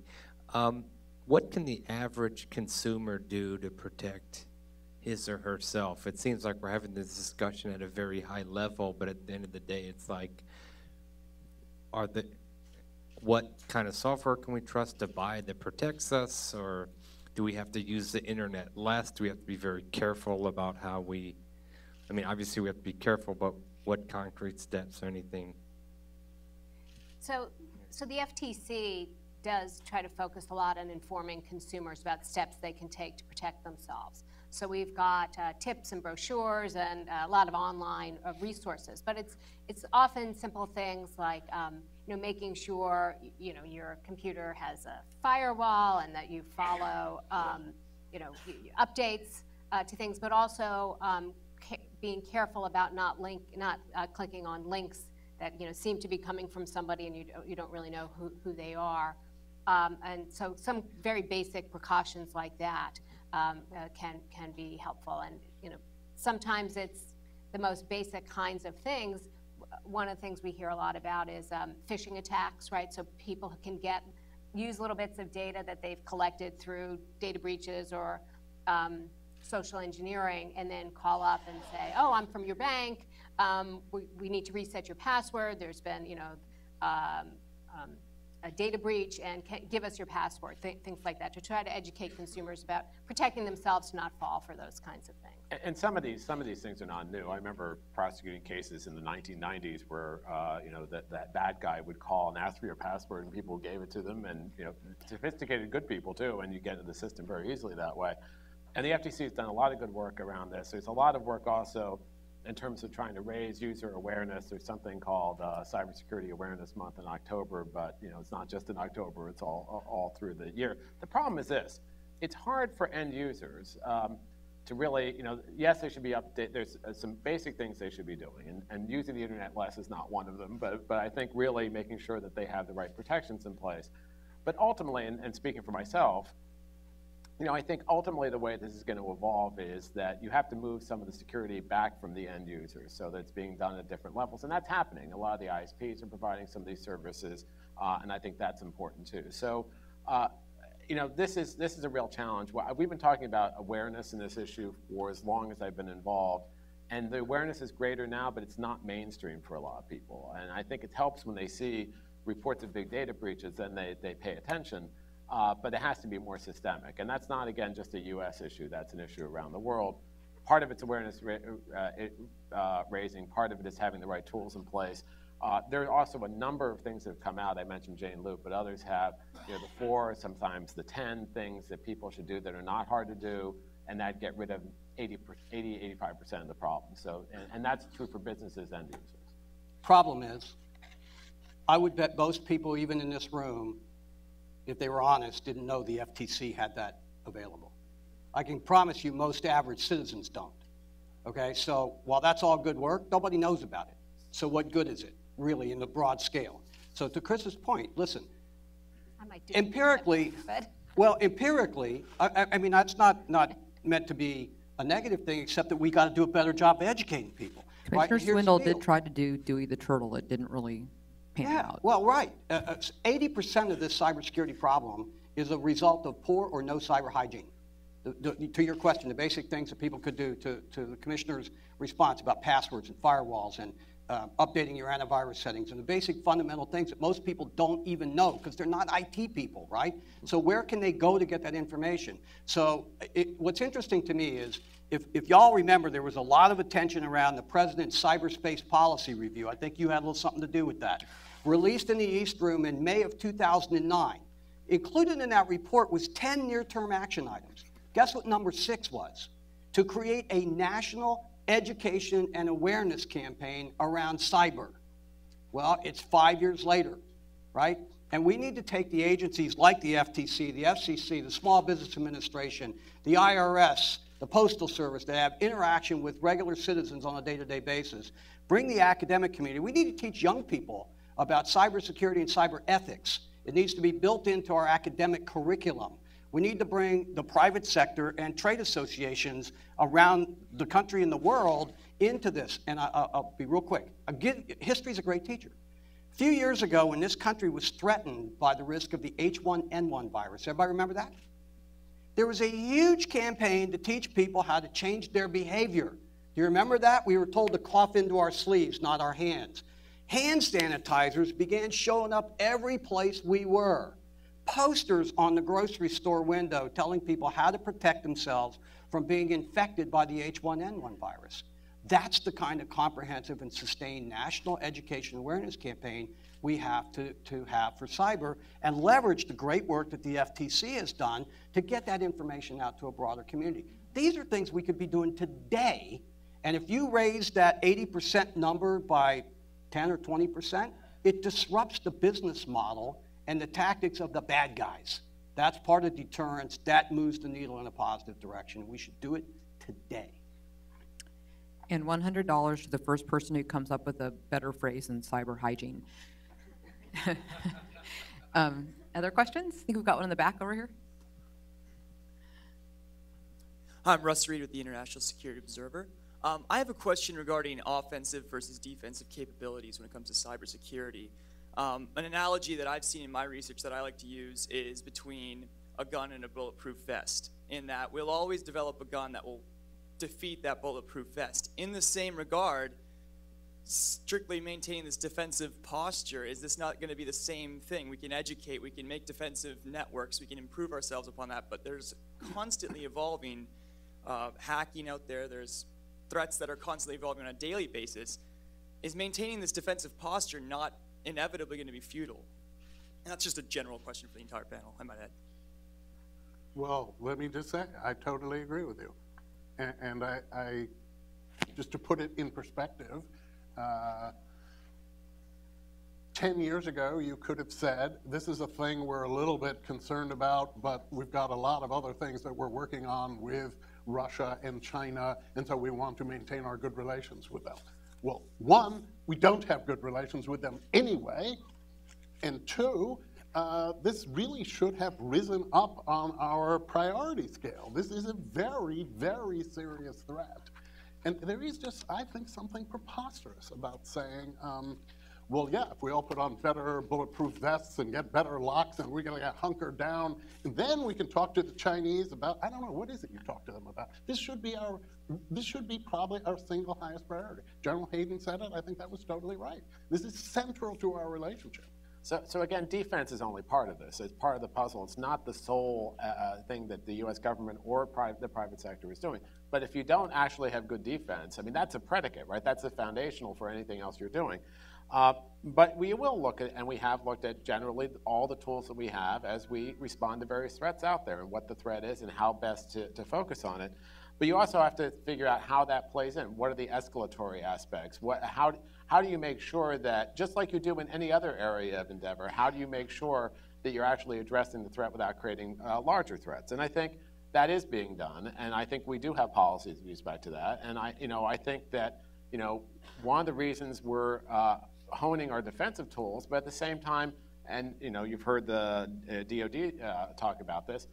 We are going to, we have capabilities. We're going to develop those capabilities and make sure they're integrated with the rest of our national capabilities, and they're governed by the policies that govern everything else in the U.S. So I think these are all piece parts of a larger puzzle, and we're not just focusing on one. But defensive has to be part of it. I mean, if you have no defenses and people are coming in and taking your stuff, shame on you. I mean, you have to do that as a foundational part of it. We have a question up here up front with two. Yeah, I'm Brian Crone. I'm in the office of Congressman Benedict. I guess what I'm wondering... Got it. Hold on a second. We got a microphone coming. We're here. Right behind you. Oh, sorry. I'm Brian Crone. I'm in the office of Congressman Benedict Lujan. And I guess one of my questions is, when you start talking about offense and defense, when you take the historical analogy and you look at military, our defense and our offense were the same entity. They could share information. And so now how much of an issue is it that our offense is something in one side of the world and our defense is something in another, and they're not sharing information, so that, I mean, I'll just leave it at that. So I can't go to a lot of details, but I'd say that it is true probably a number of years ago that the various agencies in the U.S. government, DHS and DOD, weren't perhaps collaborating as closely as they should. I think that's changed dramatically. That's one change I've seen dramatically in the last few years, where there's very close collaboration and understanding of how they work together on issues, particularly because also DOD has a defensive mission in defending the gig and the other parts of the DOD network. The other thing that's important is there is, and again, I can't go into a lot of detail, there is a presidential directive that talks about defensive and offensive cyber operations and how those work in the larger context and how agencies are involved, and which is a real doctrine, is doctrinal, and talks about how that fits in with our overall policies and our overall capabilities. So I don't think it's disjointed as maybe it once was. I think it's much more integrated now. And again, there's only a limited amount I can say here. So I guess I would have a slightly different view. I don't think it's coordinated, and I think that part of the problem is that most of the information about threat resides in the government. And so the ability of companies like mine and many in the room to actually make the informed decisions about how to invest in protecting our own assets is not available to us because we still live in this need to know mentality. And again, the excuse given is it's classified. Don't care about sources and methods, want to know about tactics, techniques, and procedures. And I think that here's the example of where we still have a problem.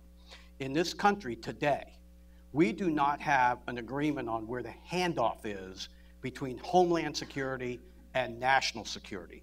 We don't have a clear understanding of where the Department of Homeland Security and the Department of Defense hand off if an event takes place that rises and escalates to the level of a national event.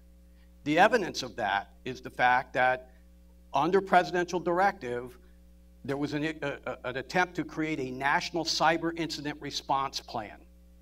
That would identify the roles and responsibilities of industry, government, the various levels of government, the various organizations in government. That effort started in August of 2008.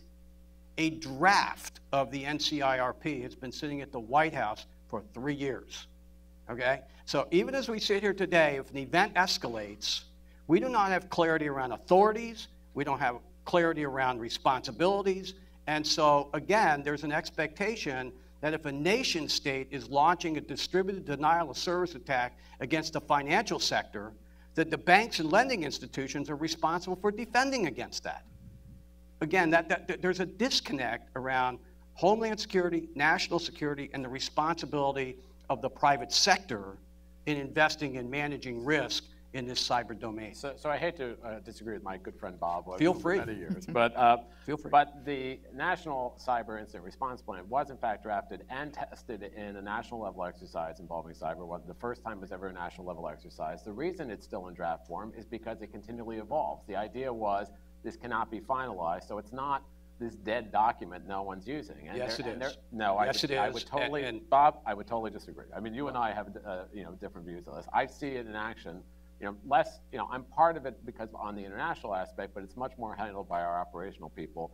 And I'd say that DHS and DOD, in terms of looking at these threats and responding to these threats, in fact, DHS, DOD, and FBI now work very closely together to respond to domestic threats, to go together. It used to be someone would come in, and depending on what agency they get to, they would get different levels of service. But now, and this is, again, a dramatic change in my own experience, those agencies are working together to respond to some of the major threats that we've seen in the U.S. So Bob, I think, paints a very bleak picture, and I have to take exception with that. I do think that there's more work to be done, absolutely, but I don't think. So where you might persuade me was if we had a version 1.0 of an NCIRP that is continuing to evolve, and we're working on version 2.0 based on changing events. We still have a draft that was begun in 2008.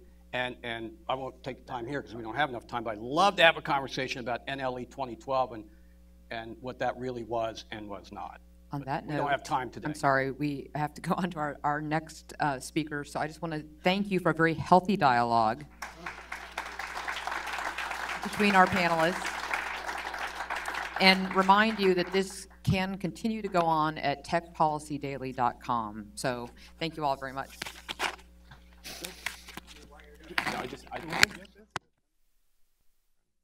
It's a real honor for me to introduce our next speaker. Tom Wheeler, who was sworn in as the 31st Chairman of the Federal Communications Commission on November 4th, 2013. He's been involved in telecommunications networks and services and issues for more than 3 decades. He's the only person to have been selected to both the Cable Television Hall of Fame and the Wireless Hall of Fame.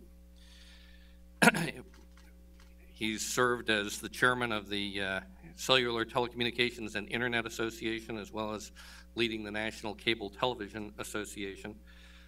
Most recently, though, he spent a decade, I guess, as a venture capitalist, investing in startup firms organized around the IP protocol, Internet Protocol-based companies.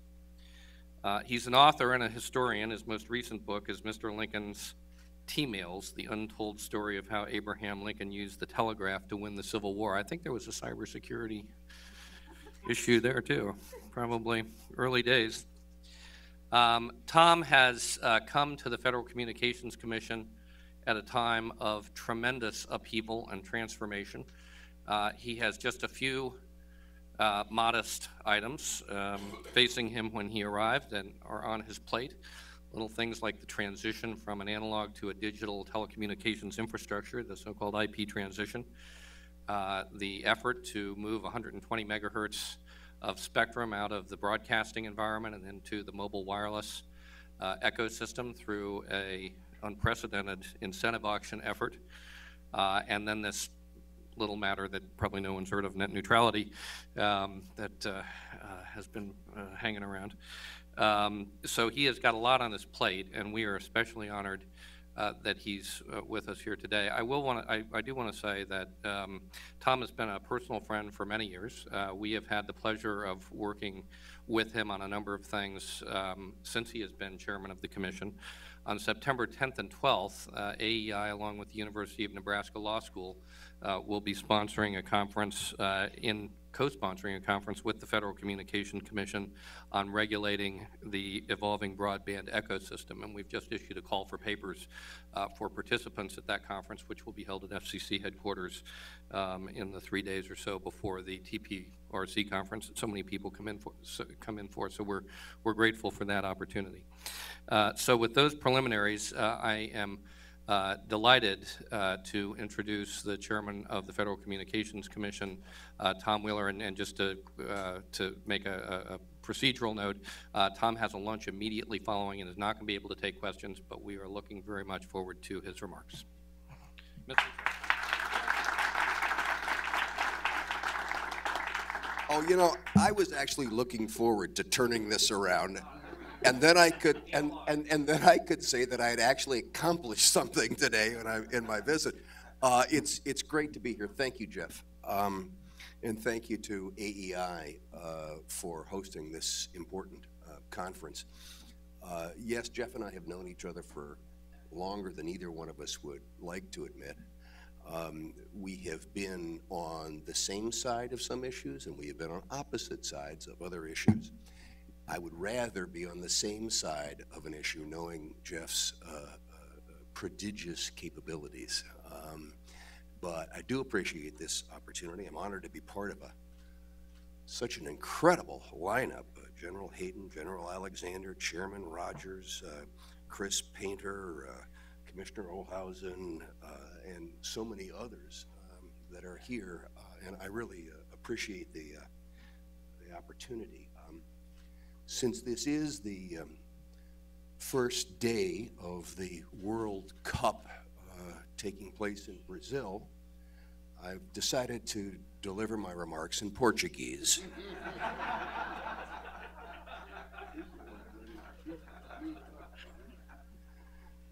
But while I don't pretend to be an expert on national security, especially relative to the other speakers who you have had here,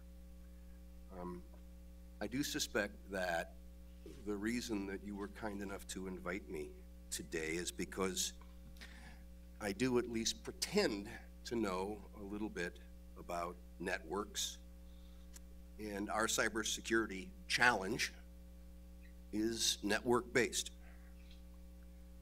And since the FCC is the nation's network agency, I thought it might be appropriate to reflect on what I envision as the FCC's role in addressing network security for the whole communications sector in the internet age. In particular, I would like to address how stakeholders in the communications sector, the sector to which all aspects of the digital economy depend, must create a new paradigm for cyber readiness. This begins with private sector leadership to recognize how easily cyber threats cross corporate and international boundaries. And because of this reality, the network ecosystem must step up to assume new responsibility and market accountability for managing cyber risks. The challenge is that the private sector-led effort must be more dynamic than traditional regulation and more measurably effective than blindly trusting the market or voluntary best practices to defend our country. The new paradigm for the communications sector must be real and meaningful, and it must work. The Commission's commitment to market accountability will help ensure that it does work. And while I'm confident that it will work, we must be ready with alternatives if it doesn't.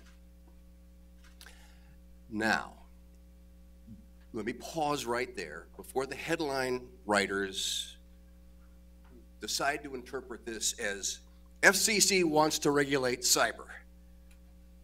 We need to put these statements, or that statement I just made, in the context of a broader philosophy that we've been practicing on a wide scale at the FCC. We believe in a new regulatory paradigm where the Commission relies on industry and the market first while preserving other options if that approach is unsuccessful. The purpose of these remarks today is to explain that concept as it applies to cyber. And it basically boils down to this: identify public goals, work with the affected stakeholders in the communications industry to achieve those goals, and let that experience inform whether there's any need for next steps. What makes this topic so important is that our new networks are the new economy. Jeff referenced how I'm a history buff, and you look at the earlier networks of history, and what they did was to enable other activities. They were ancillary to the key economic activities that they enable. But our growth industries today are based on the exchange and use of digital information. And as such, information networks aren't ancillary, they are core.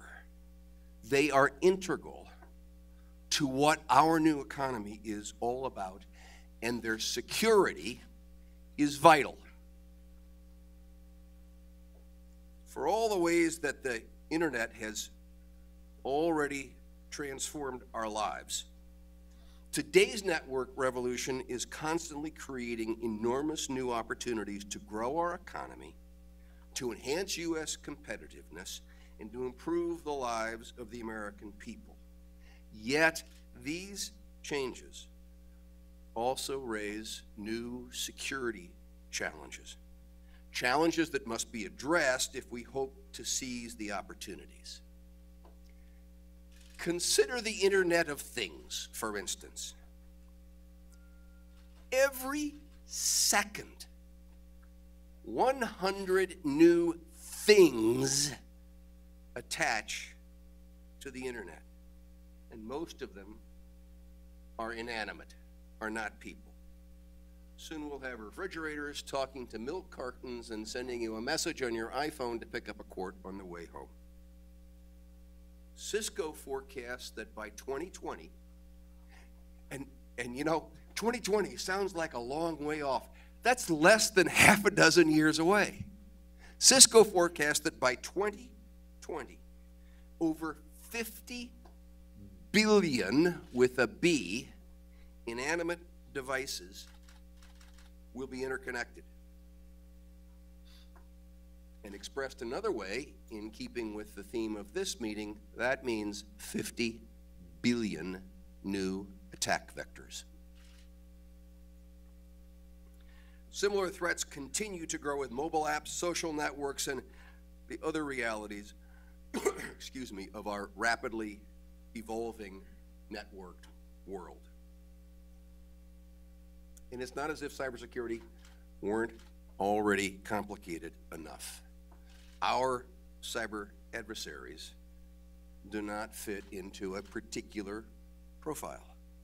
They run the gamut from those working on behalf of governments to steal trade secrets and intellectual property, to ideological non-governmental groups with malicious intent to harm critical infrastructure, to criminal organizations intent on wreaking havoc and making a profit, to individual hackers trying to steal private information. The unfortunate reality is that our cyber adversaries worldwide are right at our virtual doors. They're ready to break in the moment they sense the opportunity to steal our valuable information, including personal information, and damage the networks on which we rely. Everybody in this room understands that tackling the challenges of cybersecurity will require a joint effort.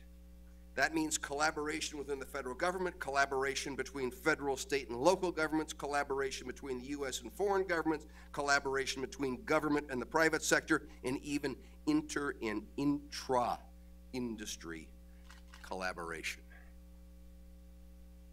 So what exactly is the FCC's role in this obviously shared endeavor? The FCC's responsibility to promote public safety and network security is fundamental.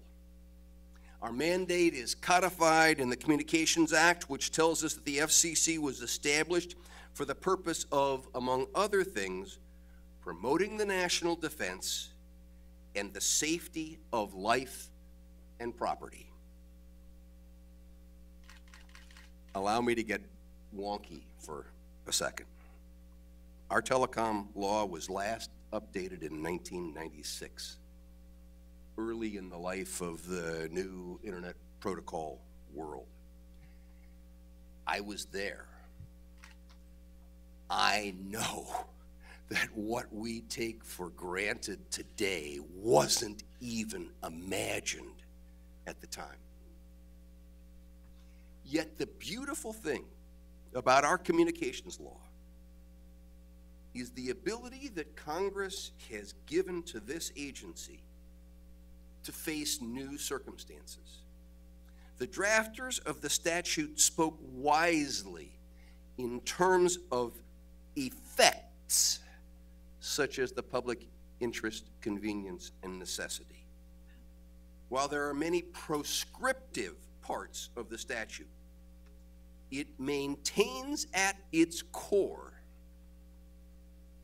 an effects-based orientation. The challenge of the FCC is to deliver on the national security and public safety effects mandate, as the networks that enable those effects evolve from analog to digital. The FCC cannot abdicate its responsibility simply because the threats to national security and life and safety have begun to arrive by new technologies. If a call for help doesn't go through, if an emergency alert is hijacked, if our core network infrastructure goes down, are we really going to say, well, that threat came through a packet-switched IP-based network, not a circuit-switched network, so it's not our job? I don't think so. We have unique, indispensable expertise and responsibilities when it comes to the communications sector. So long as I am chairman, we will work diligently and strategically with all stakeholders to leverage that expertise and fulfill these responsibilities. Let me describe how I hope that we will be able to build a new paradigm of proactive, accountable cyber risk management for the communications sector. First, the FCC must build upon past federal and private sector work in cybersecurity. Following President Obama's cyberspace policy review in early 2009, a robust national dialogue helped create a new consensus for cybersecurity. Our nation chose proactive, private sector cyber risk management and all the corporate responsibility and accountability that goes along with that over a traditional regulatory approach of proscriptive government regulation. In February 2013, with the encouragement of many of the legislators who had fought in the trenches of those debates on Capitol Hill, President Obama issued an executive order which brought structure to a private sector-driven cybersecurity standard process that was facilitated by NIST. NIST's framework for improving critical infrastructure cybersecurity prompted a depth of private sector management and trust that had not previously existed. The issuance of the framework earlier this year has created a tremendous opportunity to make major meaningful strides in cybersecurity. The framework is flexible. It is an adaptable approach to risk management that can be applied by companies of all types and sizes across all sectors. It is not a static checklist. The framework's success will rely on proactive risk management, not reactive compliance with a cybersecurity to-do list. We have our work cut out for us, but there is now a deep and broad consensus that this approach is the only workable strategy for securing commercial networks. Growing cyber threats will test this proposition, so we must together seize the opportunity that the new consensus presents. So how do we, as a regulator, ensure that the communications sector steps up to this challenge? I come from the technology, entrepreneur, and investment world, as Jeff indicated. And I take business and technology-oriented perspectives to this policy question. I firmly believe that we are not as smart, we are not as fast, and we are not as innovative as the internet. The pace of innovation on the internet is much, much faster than the pace of a notice and comment rulemaking. Now, there's a true statement. We live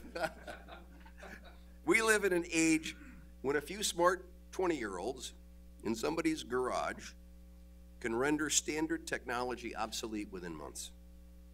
And the same is true for the pace of threat technology. We cannot hope to keep up if we adopt a proscriptive regulatory approach. We must harness the dynamism and innovation of competitive markets to fulfill our policy and develop solutions.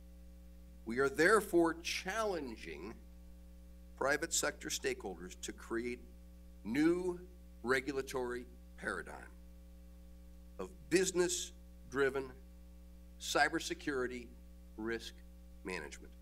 This new paradigm must be based on private sector innovation and the alignment of private interests in profit and return on investment with the public interest like public safety and national security. It needs to be more dynamic than rules. And this is a key point. It needs to be more demonstrably effective than blindly trusting the market. Demonstrably effective will require a level of transparency that may take some time to get used to. But the bottom line is that this new paradigm can't be happy talk about good ideas. It has to work in the real world. We need market accountability on cybersecurity that doesn't exist today, so that appropriately predictive and proactive investment is made to improve our cyber readiness. It's a big task, but it is an essential responsibility. We're really fortunate at the agency that we'll be guided by a top-notch team led by the chief of our Public Safety and Homeland Security Bureau, Admiral Dave Simpson, who's here. Some areas right down here. We've also created a new position of Chief Counsel for Cybersecurity to help Admiral Simpson navigate the legal and strategic considerations, and Senate Intelligence Committee veteran Cleet Johnson is filling that role. And rounding out the Admiral's leadership team is Jeff Goldthorpe, who has worked on these issues at the Commission for more than a decade. Agency-wide, our bureau chiefs and office heads are working with the Admiral to bake cyber into the DNA of the agency. Our activities going forward need to consider vulnerabilities and impacts from cyber early on and throughout the FCC process. Okay, so we have a new consensus, we have a new regulatory paradigm, and we have a new team. What does this mean in real terms? Our work on cybersecurity in the communications sector will be guided by a set of principles. First and foremost is the commitment to preserving the qualities that have made the internet an unprecedented platform for innovation and free expression. That means we cannot sacrifice the freedom and openness of the internet in the name of enhanced security. Second is our commitment to privacy, which is essential to consumer confidence in the internet. We believe that when done right, cybersecurity enables digital privacy, personal control of one's data and networks. Third is a commitment to cross-sector coordination. We cannot address these threats in one sector or one agency silos. Particularly among regulatory agencies, we must coordinate our activities and our engagement with our sector stakeholders. Fourth, we continue to support the multi-stakeholder approach to global internet governance that has successfully guided its evolution, and we will oppose any efforts by international groups to impose internet regulations that could restrict the free flow of information in the name of security. The digital economy is global, and this is a multi-stakeholder improvement in cyber readiness and market accountability that will be a useful template for others and have positive impacts worldwide. Guided by these principles, I've directed the FCC staff to organize our cyber activities around some central pillars. First, information sharing and situational awareness. We are examining the legal and practical barriers to effective sharing of information about cyber threats and vulnerabilities in the communications sector. In order to protect companies and consumers against malicious cyber attacks and intrusions, companies large and small within the communications sector must implement privacy protective mechanisms to report cyber threats to each other and, where necessary, to government authorities. And for cyber attacks that cause degradations of service or outages, the FCC and communications providers must develop efficient methods to communicate and address these risks. We've witnessed great innovation and progress on these issues in the financial sector, for instance, where institutions of all sizes have worked together to develop groundbreaking practices for sharing cyber threat information to combat threats in real time. Such approaches can be a model for the communications sector to span the large risk and awareness gap between large and small urban and rural providers. We're actively engaged with private sector information sharing and analysis organizations and with our federal partners, particularly DHS and FBI, to increase the efficiency of threat information sharing and to improve situational awareness. To be clear, we seek only to assist and support, not to replace or duplicate existing private or public information sharing activities. Second, cybersecurity risk management and best practices. Excuse me. In 2011, our primary federal advisory committee on these issues, the Communications Security, Reliability, and Interoperability Council, or CISRIC, completed voluntary industry best practices pertaining to domain name security, internet route hijacking, and an anti-botnet code of conduct. It was important, foundational work. These standards, if implemented broadly, could harden our nation's communications backbone against cyber threats with potentially wide-scale industry implications. In the coming weeks, we will be seeking information to measure the implementation and the impact of these industry-defined best practices. You know, in business school, I learned if you can measure it, you can manage it. And I look forward to learning more through these inquiries as to whether the private sector is taking the issue as seriously as it must. Building on these efforts, CISRIC is presently hard at work to develop risk management processes to tailor the NIST cybersecurity framework for the communications sector. This particular effort, which features the active participation of over 100 experts from throughout the communications sector, is a landmark initiative, the central proving ground for whether our attempt to create a new paradigm will be successful.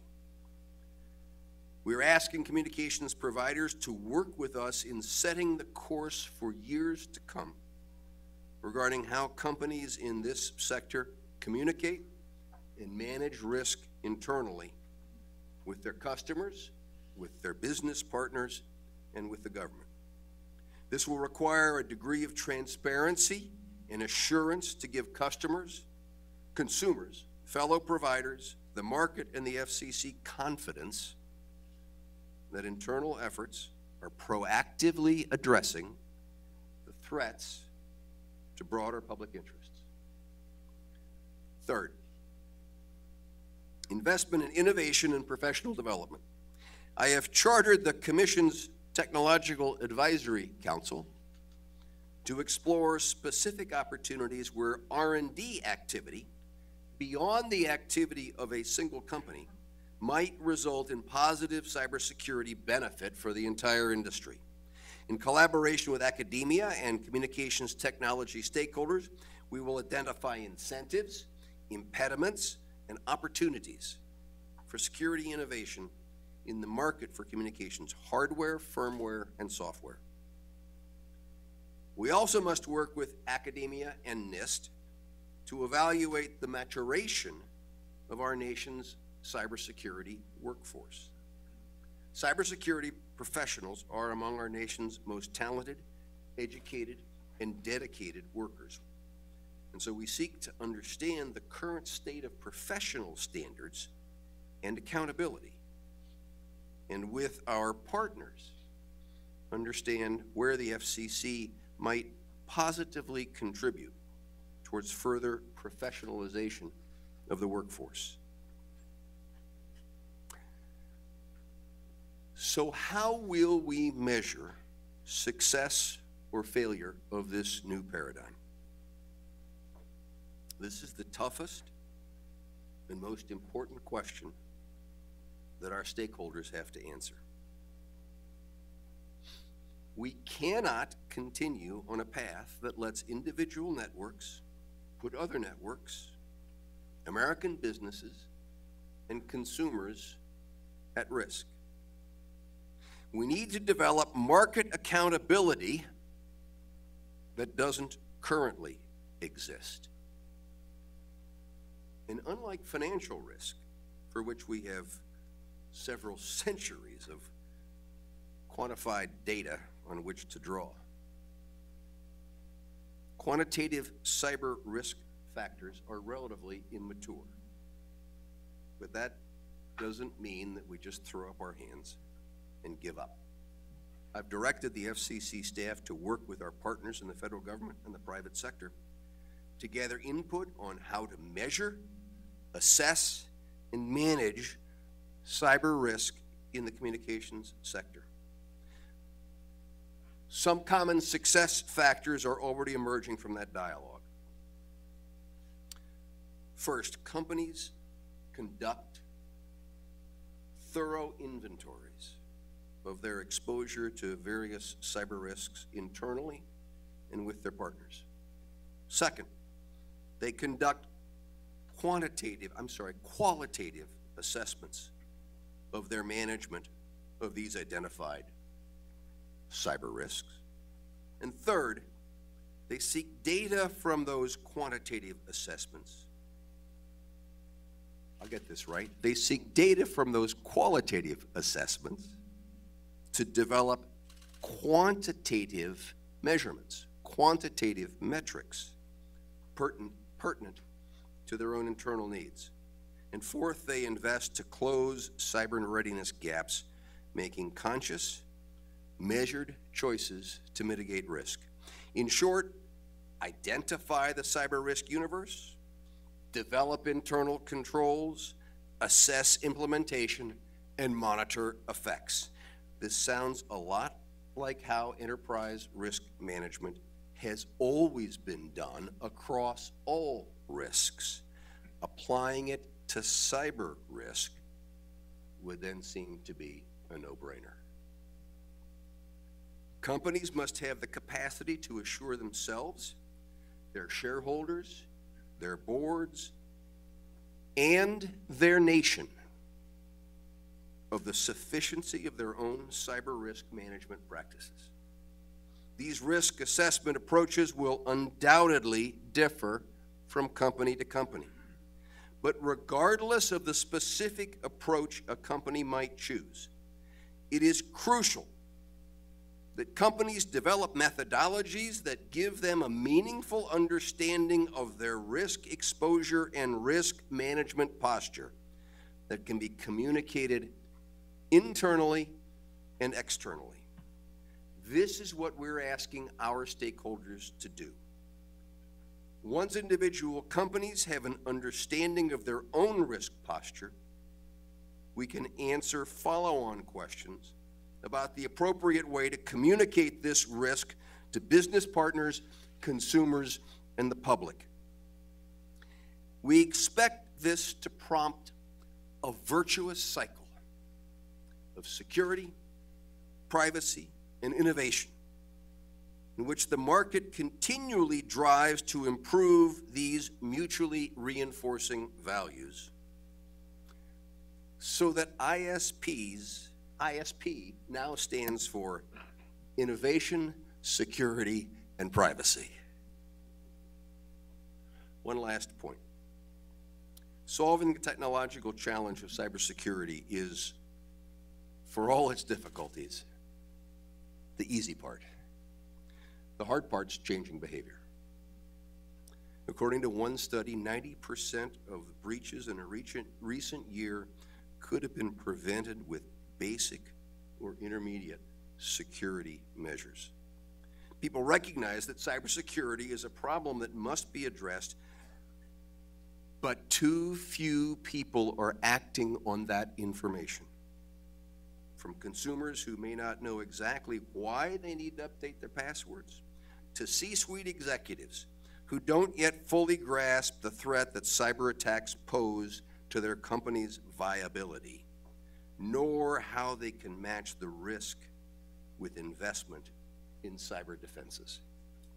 We believe our work can help change behavior, and we expect that stakeholders will rise to the challenge.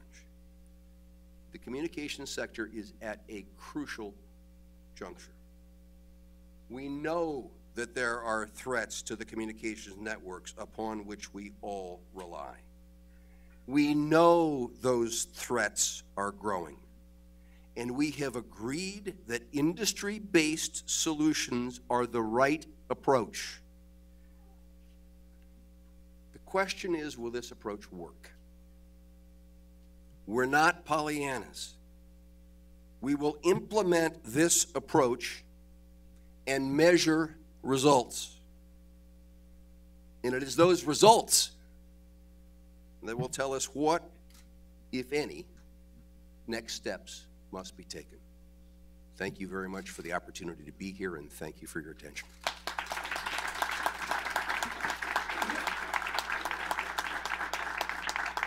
Tom, before you step away, we have a small token of appreciation, which I'm assured fits within whatever gift limits may apply.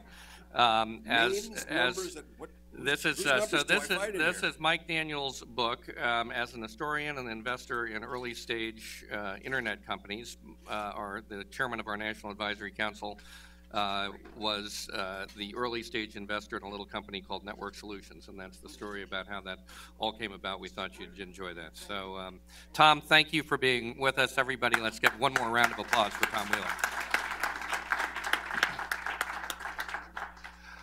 We are going to take about a 15-minute break, and that is by design, in order to give everyone an opportunity to get lunch, which is being served in the anteroom right behind me here. Please go through the buffet, grab some lunch, and at about 12:15, we'll have General Keith Alexander.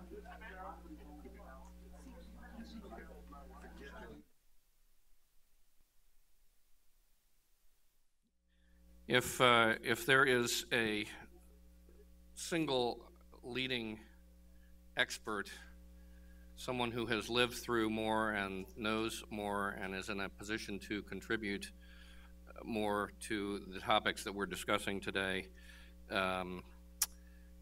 above all others, it is our next speaker, General Keith Alexander, who served as director of the National Security Agency, chief of the Central Security Service from 2005 to 2014, as well as commander of U.S. Cyber Command from 2010 to 2014. He is a retired four-star general of the U.S. Army and has served his country at length and with great distinction, for which we should all and are all grateful. He has extensive experience, as I said, in national foreign intelligence, combat support, U.S. national security information system protection. He was Deputy Chief of Staff for Army Headquarters in Washington, D.C., Commanding General of the U.S. Army Intelligence and Security Command in Virginia, Director of Intelligence for the U.S. Central Command. Since stepping down from his post at NSA in March of this year, He has indicated that he is in the process of launching a consulting firm for financial institutions looking to address cybersecurity threats. I would think that would be something he knows a good bit about, and there might be some interest in that. So, General Alexander, we appreciate your being here today and look forward to your remarks and the opportunity to ask some questions after. General Keith Alexander.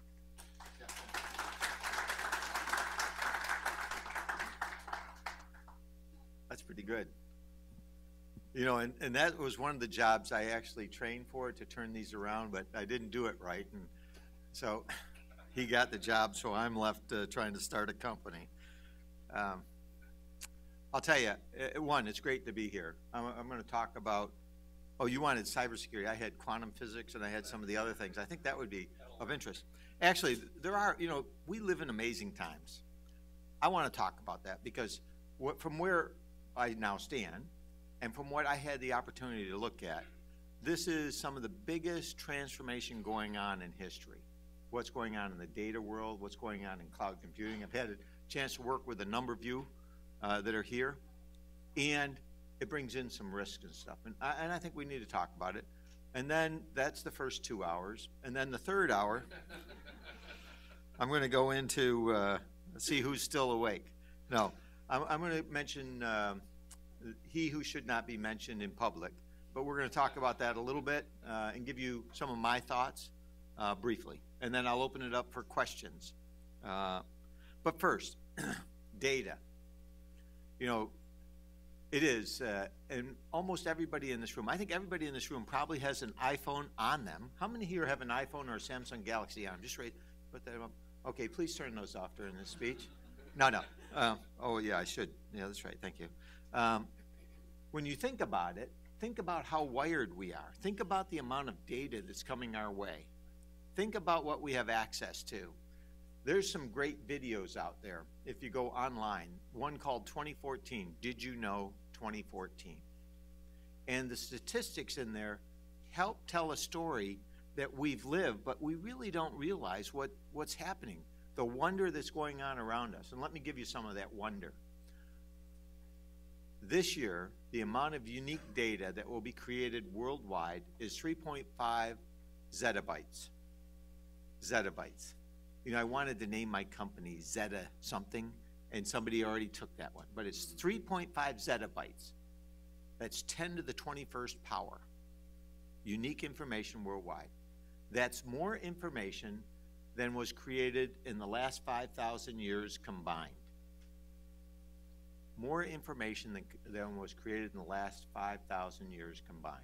That's incredible. Think about that. Think about what that means for education. Think about what that means for the medical community. Think of what's coming our way. Now, add to that. New technology is doubling about every 2 years. I think Kaki and others, Juniper, you guys deal with this, right? What does that mean?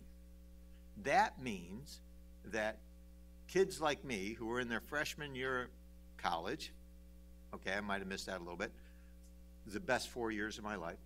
That was a joke. I can go slower, I know. So I'm going to put some jokes in there, and it's okay to laugh. With me, preferably not at me. But that happens. Remember, I have 16 grandchildren that didn't come out. We're going to talk about some of them because they are mean people. These are little people that can be mean to you. This is televised, right? I meant that they're really nice and I love them. They're wonderful. New technology doubling, that means by the time you get to your junior year, half of what you learned is outdated. Think about that. Half of what you learn is outdated. The top 10 in-demand jobs in 2013 did not exist in 2004. Did not exist. We are currently preparing students for jobs that don't yet exist, using technologies that haven't been invented in order to solve problems we don't even know are problems. That's where we are right now. Think about that. It's amazing. It is. It's absolutely amazing. And the other part, the first time we've had 4 generations working side by side. Traditionalists, Jeff, boomers, Gen X, that's Danny and I, And, okay, maybe I'm off a little bit on that. And the millennials, that's the write me, call me, email me, tweet me. All working side by side. Think about that. Write me, call me. And that's where we are. We have over 2.4 billion people on the internet today. And there are 100 billion searches in Google a month. Where did those go before Google? Who did those searches? And, you know, the best Jeopardy player is no longer a human. It's a machine built by IBM, Watson. In fact, you know, it's interesting. I was at a engagement yesterday with IBM, and they showed what they're doing on cancer research with the genome folks out of New York City. It's amazing. This is incredible what this big data is going to do for us. Another part, in 2049, I'll be 60 at that time, 61 maybe, a $1,000 computer will exceed the computational capabilities of the entire human race if it keeps going at the rate it's going. The entire human race. If Facebook were a country, it would be the third largest in the world. Here's some interesting things, and this is, you know, many of you are going to go home to your spouse and start saying, okay, what's going on? 1 out of 6 couples married in the United States last year met online. That's amazing. Here's the other one. This is why you're going to go home. That's what I did. I went home and said, okay, what are you up to? 1 in 5 divorces are blamed on Facebook. So I went immediately home, said, honey, do you have a Facebook account? Yes, I do. I said, should we have that? I mean, do we really need those things?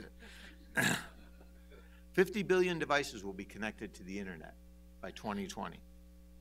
And here's something that I think you'll find incredible. Any person with access to Google today has better access to information than the President of the United States had in 1990. Think about that. Think about where this is going. And these changes, they're stunning. It's going to change. You know, you look at the nanotechnology. So if you go online, Google, that'll be another search. It'll be 101 billion plus 1 or 2 or 3, however many you go. Google that 2014. There's that, and then they have a section on medical, where it's going with the nanotechnology. And this is incredible. Big data is going to change it. This is really good. I mean, I think in the next decade, we'll solve much of what we know about cancer. We're going to solve much about what's going on with our environment. There are some great technologies that are coming our way. Big data is going to help us significantly. But there's some issues. Security, right? So, tremendous opportunities and tremendous vulnerabilities. So what I want to talk about a little bit is the cyber threats that face us. Because we ought not to slow down just because we haven't fixed this. We don't want to create vulnerabilities that will hurt our country. I think we can solve those. But the opportunities are too great. You know, just solving cancer alone, and almost everybody in this room knows somebody who has cancer or has had cancer that we should help. Solve that. Let's get that done. And if big data will help us, then we'll carry the risk with it. But we can do both, I think. So, as the commander of U.S. Cyber Command, it's interesting to see how you get a job. Well, other than create your own company and appoint yourself CEO, I thought that was a good move. Somebody said, what do you do? And I said, well, I'm retired. And they said, oh, you don't do anything. I thought, well, that's not going to sell much, is it? So if I create a company, nobody's going to hire me. So if I create a company, I can create one. I can call myself CEO or CEO and president. I like that, yeah. That's right. That's right. I found out. So, yep. Next thing I got to do is get people so that they can do the work. I learned that. I learned that as a general. So let's look at the cyber threats. Yeah, you got to have people. Somebody's got to do the work, and some other things. Yeah, we'll go into that. May 2007, the Tallinn, the statute there, the Russian statute. Remember that, the distributed denial of service attack. That kind of, if we put a little asterisk on the timeline, that's where you start to see these disruptive distributed denial of service attacks, and that had significant impact on Estonia. Think about it. If you talk to President Ilves and anybody in Estonia, this was a huge change. It really was. They are probably one of the most connected societies in the world. Only 1.4 million people, but they vote online. They do everything online. They bank online. So getting hit with a distributed denial of service attack was significant for them. 2008, Georgia. Ironically, the hackers uniquely timed their disruptive attacks against the Georgian banks and government at the same time that Russian military crossed into Georgia. It was, I'm sure that was circumstantial and great luck, but it poses some issues for the future. Now, what I really wanted to get to is, how do these things impact all of us? So we thought we saw anomalous activity coming out of the Office of the Secretary of Defense networks. Now, here's something that you'll find interesting. NSA was not authorized to look in the DoD networks without being invited in. You find that ironic, right? Think about that. We couldn't look at those networks unless somebody invited us in. So we had to we said, you know, something looks wrong here. We need, we got it. Okay, you can come in and look. So after a week or so of debating, they brought us in, our guys. So I'm in my office, 24 October, 1630, 2008. That's a Friday, right? All bad things happen on a Friday afternoon. Because, you know, I was there for 8.5 years, and over 400 times Friday, right? And you're just waiting, you know, with one eye watching the door. Friday afternoon, here they come. Dick Schaefer comes in. Sir, we got a problem. I knew it. I knew it. He said, we were allowed to look at the OSD network, and we found over 1,000 pieces of malicious software in there. We think it's nation-state sponsored. And I said, that can't be good. And he said, that's why you're the director. That sharp mind, you're right there on grasp of that. We really like you. Let's get on with a solution. So we did. We actually talked about that. And, you know, I'll tell you, fascinating people. Some of the best technology people in the world are up there at NSA, doing great things for our country and our allies. And they said, well, we think we can solve this problem. We can build a system, put it on the network, and we can do that takes care of all this stuff and do it and have it done by, so we're negotiating over time. And many of you may know that I'm not a very patient person. And when you're a 4-star general, you can do that. It doesn't always work, but you try it. And they had it done by 2:30 Saturday. Built the system, up and running, still running today, and it solved that problem. Now, the reason I brought that out, you know, one of the things that I never thought about, but the consequence of that, if you read some of the Gates book and Bob Gates' book, you know, he talks about Cyber Command, and I have about a 4-word thing in there. He wanted to keep me around a little bit for the humor. And that issue was one of the key issues that he saw that NSA had the technical capabilities that United States Cyber Command needed to leverage. You could try to recreate it, or you could leverage it. And it doesn't make sense to try to recreate it, so we'll put it there. We'll dual hat you, and he came up with that approach. So I owe probably the 4-star in that command to those bad guys that broke into that network. Thank you very much. That's not being recorded, is it? No, I'm just kidding. So now let's jump forward. 2012, we had disruptive attacks. Now in 2012, it goes to destructive. It goes from a nuisance to destroying data on networks, Saudi Aramco. The data on over 30,000 systems was destroyed. The systems wiped clean, and the consequence, that network was shut down and all the systems had to be rebuilt. Think about the issue of that. About a week later, Rosgas and Gutter was hit, and then in this spring, March timeframe of 2013. This was with the wiper virus. And in the June time period, South Korea was hit twice. In South Korea, the hit on the bank cost around $180 million in damage. And then if you look at what was going on against Wall Street, there were about 350 distributed denial of service attacks against Wall Street. So if we now take that timeline and we start statistically putting this together, what we will see is it's growing and it's getting worse. So when you hear me talk about cyber legislation, that's why. We need cyber legislation so that we can help defend the nation from the old people back there can, and we have to have a way of sharing information. And yes, we've got to address the civil liberties and privacy so everybody knows we're doing it right, but at the end of the day, we can't allow some of these things to hit the financial sector. So one of the reasons, Jeff, the reason that I'm taking this on, trying to do that, is I believe we have technical solutions. So we're actually going to build some technical solutions to help address that and work with other people in industry to help get that out there. We've got to protect it. But I think it requires government and industry to work together. And we can do this.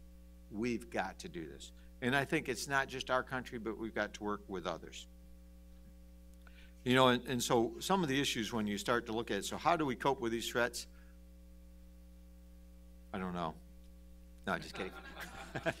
Okay. So I'll knock off the humor. I know that that's not working for you guys. Okay. Probably because some of you ate too much. No, I didn't eat too much. I know. Please don't tell my wife that I had lunch here, because she'd say that was your second lunch. So one of the things what Secretary Gates did is kind of interesting. So 24 October, we solved that problem. The next week, everybody comes in Monday morning, the rest of the Defense Department's running around saying, what do we do, what do we do, what do we do?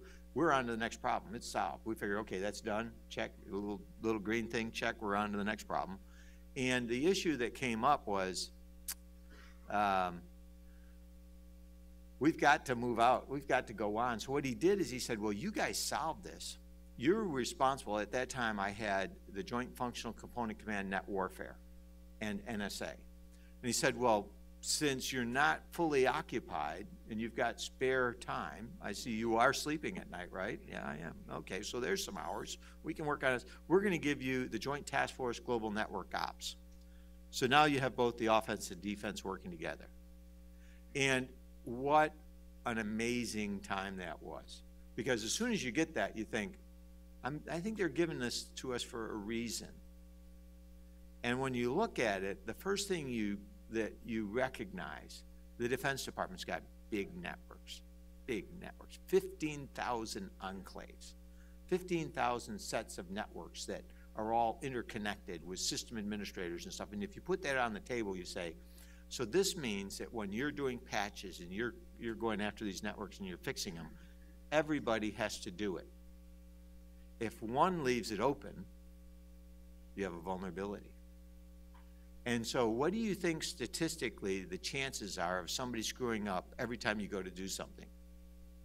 I think it's almost 100% probability that they're going to mess it up. It's going to take longer than you wanted. Somebody's going to mess it up. And we have an architecture that, in my opinion, so what I told them, I said, look, what we have is an indefensible architecture. You want to put this stuff, this is like putting money on a park bench in New York City with a little sign at night that says, please don't steal it. And then you come in the next morning and you find your money gone. And you immediately conclude that the people of New York City can't read. That's a joke. So you wouldn't leave your money on a park bench, so why do we leave our networks like this? Why do we have that? Well, that's the way we started, and that's where we are. But that's not where we need to be. So when you think about it, if you want to create a defensible architecture, and we were to start from scratch, just put it on the table, you'd start with thin virtual cloud. And that's what we got to do. Now, why?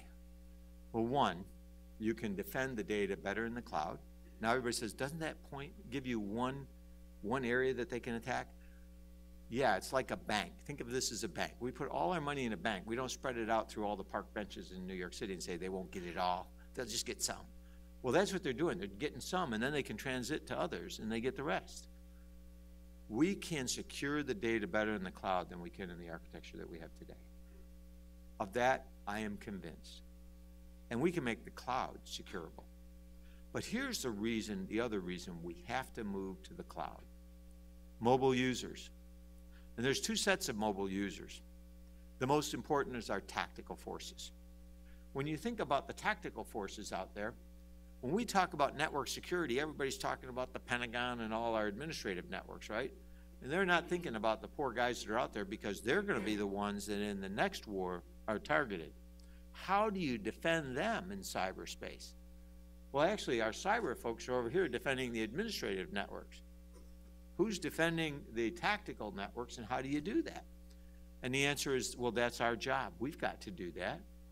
And two, they've got to be mobile. They're not going to sit in one place, put wires down, so they need mobility. So we have to secure the mobile devices. We had great conversations on securing, Bob and a whole series of folks. We can build into these mobile devices, and you'll see the people who create them, they'll go to a hardware root of trust, which means that you can secure the data on it and be highly, highly sure that that data is secure. So you've got the mobility part that is essential, and the cloud, and that will be the keys for that future architecture. We called that the Intel Community IT environment and the Joint Information Environment. Think of that as JIE and iSight. Those are the two things that we're moving towards. But if I were to offer one thing, it's the same thing for industry. We got to do the same thing in industry. It makes sense. This is the wave of the future. It will really help give us defensible architectures. Now, there were four other things that when we built Cyber Command, that we said we needed to do. The second thing was training. If you think about the way we train our defensive force, we trained them over here, we trained the offensive guys over here, and you think, would you ever train a football team and never let them work together? No, don't you want them? What we did at NSA that I thought was spectacular is we made guys who were on the defense go to the offense, guys who were on the offense go to the defense. Why? Not as punishment, although they thought that, but actually because you learn more. You see it more holistically. You can see both sides of this, and you do your job better. But even more importantly, the standards. What standard do we train people to? How do you certify them? So for all the specialty skills in cyber, the intent is have a training program that's significant and a set of certification processes that you can assure that your people are trained to that standard. And that includes civil liberties and privacy. So we can do that. So create a defensible architecture, train our folks. Here's a great question. You know, I loved asking this question, and I know the people that were in the NSA Threat Operations Center got very tired of it, as did the Joint Ops Center and Cyber Command. So when an event happened, you know, and they start talking about X happened at this facility or this industry group got hit with this, you'd say, can you draw me a picture of that? Explain how that actually worked. And, you know, now it's kind of fuzzy math. You know, it's almost like quantum computing. They say, well, these things happen. They're entangled. And because they're entangled, you know, and Spock gets up and explains it. So how do you explain how the attack went? And then, given that that's how it went, or the exploit, whichever it was, how are you going to defend it? And, you know, the common thing is forensically determine how they got in, go clean it up, and then ensure that that one never happens again. Which means that the adversary, whoever's on the offense, always wins. They figure out a way to get in, they sit there for a while, they take whatever they need, and then when they're done and they're caught, they throw that away and they go on to their next tool. We need a common operational picture to show what's going on and a way to defend it. And I think there's a lot more we can do in this area with modeling and other things. And so that's some of the stuff that we're taking on. I think one of the most important things that we can do cyber legislation. You had Mike Rogers here today. Wonderful. Great chairman. I'll just tell you, he and Dutch Ruppersberger, the things they've done on that committee make them the poster children for how to run committees in Congress. I think it's absolutely superb the way they get both parties to work together for the good of the nation. I was truly impressed. Now, I've been going to that committee for 12 years. It was not always that way. Trust me. I can remember Mike McConnell going, "Why did I give up my civilian job to be in here like this?" He was just rubbing his head at one of these hearings. All the way to now where you got Rogers and Ruppersberger in there, and they're helping solve problems. So I'll tell you, that's a great thing. We need cyber legislation. We need to push that through.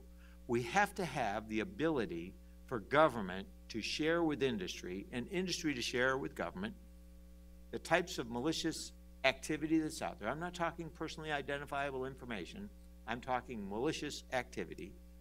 We have a way of doing that. And if the government tells industry, please block this traffic, and it makes a mistake, then industry should have some form of liability protection if the government makes a mistake. It shouldn't be on them. So those are kind of things, if I were to dumb it down to those two, that's what I think we need in cyber legislation. And then the last thing that we needed and that we did was we set up a command and control structure. And we built the teams. You've got to have some way of creating command and control and going after this. And it was a wonderful time, and a real privilege to work with some of the great people all around. One of those, Secretary Leon Panetta. At the time when I got the Joint Task Force Global Network Ops, you may recall that their mission was to defend the Defense Department. And so they translated their mission to Cyber Command and said, your mission is to defend the Defense Department. And so I'm thinking, how is this going to play out when an attack wipes out Wall Street and we say, we're okay, but Wall Street got hammered? So I had this conversation with Secretary Panetta. And I said, so here's the deal. A missile coming into Colorado, Northern Command is going to stop it. They don't say, is this going to hit a military base? Nope, let it go. They don't do that, right? They stop it for the good of the nation. It's the Defense Department. It's our Defense Department. And so my comment was, so why would we let cyber go through unless it's going into a DOD? You don't want Cyber Command to defend DOD. You want Cyber Command to defend the nation. And then you saw up in New York City, he actually gave that speech where that mission actually was put on the table. And I think that was absolutely the right thing. So we actually are setting up teams that can defend the nation in cyberspace. But you can't do it if you don't have visibility and the ability to work with industry. So we've got to create those. I do want to hit a few other things. I wanted to hit a little bit on terrorism, if I could, just a few minutes. Because, one of the things that I am really concerned about is these leaks, the leaks by Snowden and others, are going to result in terrorist attacks that get through because we won't be able to stop them. They're learning. That's my concern. And I wanted to give you, so why am I concerned? I'm out now. I can sit down and wish my team the best of luck. But the reality is there is a lot going on in this area. Now, we were talking to Danny. Just look at what's going on in Iraq today. Okay? Look at Syria. Look at Iraq. Look at Afghanistan, Pakistan. Look at Somalia. There's a group in Somalia. Threats to other countries. Saw a threat this morning to Djibouti by Al-Shabaab, I'm sorry. Yeah, I get them mixed up. One of them's good. Just kidding. I can go slower and work this out. It is kind of interesting. I was going to tell you a story here. So, on cybersecurity, I have 16 grandchildren, and I have 4 daughters, and everybody says, "Oh, you got 4 daughters, you poor guy." There's cameras, and the first 6 grandchildren were granddaughters, and we got a grandson, number 7, Lucky, and he at 2 years old, he was downstairs. My daughter was upstairs. They were in Dallas. My wife's in up here in the Baltimore area. He grabs that iPad, opens it up, hits the Skype thing, and Skypes my wife and starts talking to her. 2 years old. 2 years old, and he's walking around downstairs. My daughter's upstairs, and then finally my wife goes, where's your mom? Oh, she's upstairs. So he's walking up the stairs. You know how the little kids walk up the stairs. My wife's getting seasick, and he does that. So not to be outdone, I have to tell the rest of the story. My granddaughter grabs my iPad. She's 1, almost 2, but younger. They point this out. And she gets on the Disney Channel, gets her cartoon, sits down and watch it, and you can't talk. She can't carry on a conversation, but she can get on an iPad. Think of how great that is. Think about where this is. Think about where this technology is going. And now, going back to terrorism, I bring in the grandchildren because, you know, as a grandparent, as a father, I am really concerned about the health and welfare of our kids here and around the world. If you look at the number of terrorist attacks that occurred in 2012, it was 6,771 with over 11,000 deaths. Now, the University of Maryland START program actually tracks that. So these aren't my figures, these are their figures, and they use those, and those are blessed by State Department. In 2013, it went from 6,700 to 10,300 attacks and over 20,000 people killed. Over 20,000 people killed by terrorist acts. Look at what's going on in Syria. Look at what's going on in Iraq. Now think how great our life is here. And the same thing in Europe. We're in the Maslow need hierarchy of self-actualization. We can talk about things. You go to Iraq, they want to survive. And it's not by luck that we have this great capability. It's because we have a lot of great people in our military, our intelligence community, including NSA, state and local officials and law enforcement that are keeping our country and our allies safe. And it takes tools to do that. This isn't the Johnny Carson great karma thing, is where's the terrorist? Just been right there. It takes a lot of work. And so when you look at that, when you think about that, that's what concerns me about many of these leaks. And I'll tell you that I believe that given the amount that we're seeing, that they're going to get through. Some of them will get through, most probably into Europe. We'll do everything we can to stop them. I know the team back there, they're going to work overtime to do it. But now that the bad guys know how we do it, they can change the way they look, and this is going to cause a problem. And it's the same thing in cyberspace. We have to solve these issues. And I think it has to start with the facts on the table for things like the media leaks. You know, it's interesting. Media leaks. Think about this. For 1 year, we have wire-brushed NSA and the people that have worked there.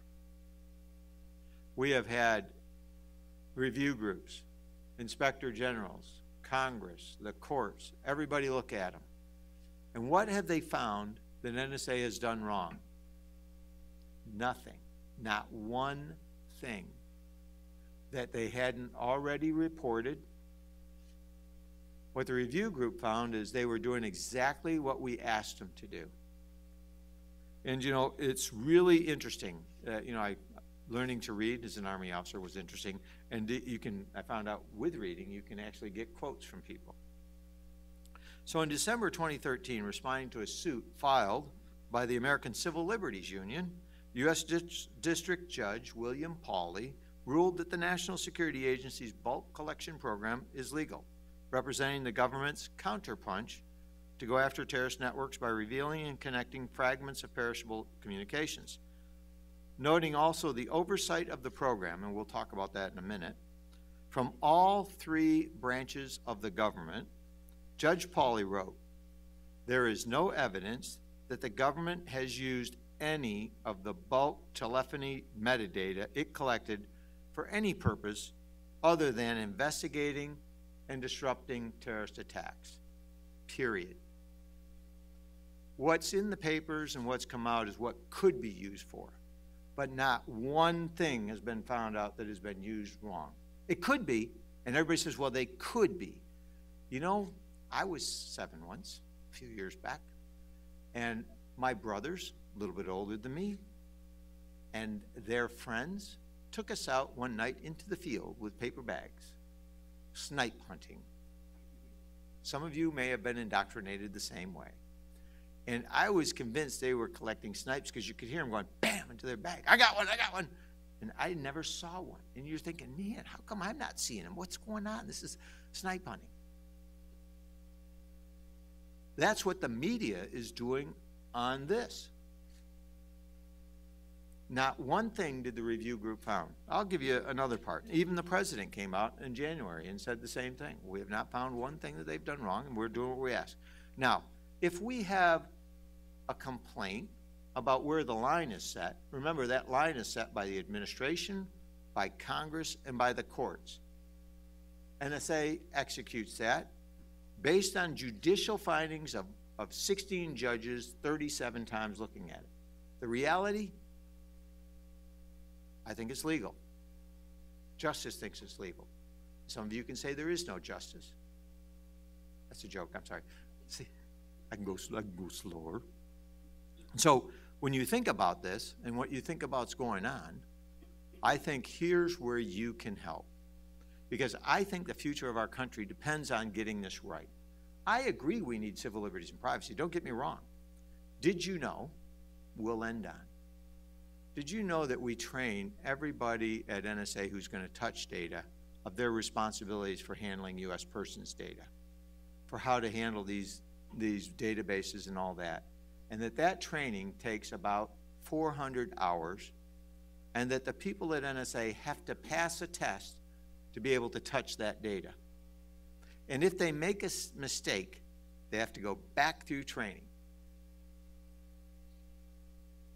And nobody was found doing anything wrong in all those investigations that we hadn't already reported. If you look at any other country in the world that handles personal data, none of them have the same standard that we, the United States, have. If we were to say something, I think it would start with that. We do it better than anyone else. I think it's absolute bullshit. I can say that now that I'm retired. That this is the story that's in the media and not the one of, look, they've stopped terrorist attacks, they've done everything right, we've done what we asked, now if we want to have a debate, let's have a debate. But let's have a debate based on all the facts that we put on the table. And those facts start with terrorist attacks are doubling from 2012 to 2013, the deaths. We can't take tools off the table and assume we will be just as safe. We have to be sure. And from where I stand, when I had a chance to talk to the president, I told him I was not willing to make that. And guess what? Neither was he. And I think it was the right thing for our country. So, let me just wrap up and we'll take a few questions. First, big data. There are some tremendous things that we're going to do with big data. There are tremendous things that we do today. I think when we put the capabilities on the table, we can put in there the appropriate compliance and oversight things so that our personal data is protected, so our nation is protected from terrorism and from cybersecurity. And we've got to make those moves. We've got to secure our networks. We've got to fix these things. We cannot sit back. And we can't let snipe hunting drive this debate. It has to be facts. It has to be the facts. And no one has found anybody doing anything wrong with it. Seems to me that the real facts is, so what happened? And I'll leave you one thing to think about. Do you think that Snowden would go to Hong Kong and then to Moscow if he wasn't led there for some purpose?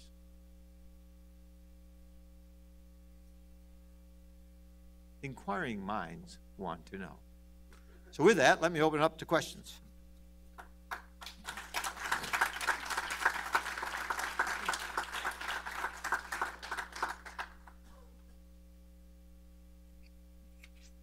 Make them easy.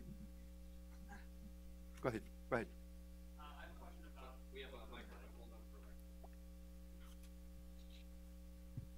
minute. I have a question about willful misconduct. The ODNI released a letter that said, gave the instances, I think it was 12, which is a commendably low number, of willful abuse of, I believe it was the 702 program. When you read that letter, in about half of the cases... No, actually it wasn't the 702 program. I apologize. Willful misconduct nonetheless. And you find out, people losing jobs and losing clearances, which is the right thing to do. In about half of those cases, that actual misconduct was not, if I read the letter correctly, not discovered until someone's clearance was being reinvestigated, which is to say that that abuse was not detected for, in some cases, several years after the fact. Is there a way that the NSA is looking for ways to change that so that misconduct is found out, so that people don't, to shorten that timeline? Great question. Let me just give you the rest of the facts because it will help put this in the right context. All those were outside these programs. Okay, so those were, let's say you're dealing under Executive Order 12333, foreign intelligence collection. Actually, more than half of those dealt with foreign intelligence collection. So people might be in an overseas location, have a girlfriend or boyfriend, and they're checking up on them. That's wrong. That's a misuse of the system. And it's interesting that we hold them accountable no matter if they misuse it against U.S. persons or foreign. They misuse it, it's wrong. Now, we have ways on the U.S. side to see that automatically, and that can stop it. So actually, one of those was on a U.S., somebody did a search on a U.S. person inappropriately. Actually, it's kind of interesting. There's some great things you can do. You can have the machine flash red. You can have beep. There's so many jokes you can play on people, but the reality is, as soon as they do that, they're caught. Done. Now, well, there's a couple of ones. It's not quite that simple, but doing something like that or searching on their own family just to see how it worked is wrong. And you're right. Zero tolerance. So in those cases, we can set it up. U.S. persons is easier than global, but we're working on both. And I think they've solved the U.S. person one. They now have a check on the foreign. And so those, I think, help. But the reality is, well, shoot, you could, I mean, they're going to be able to get around it some.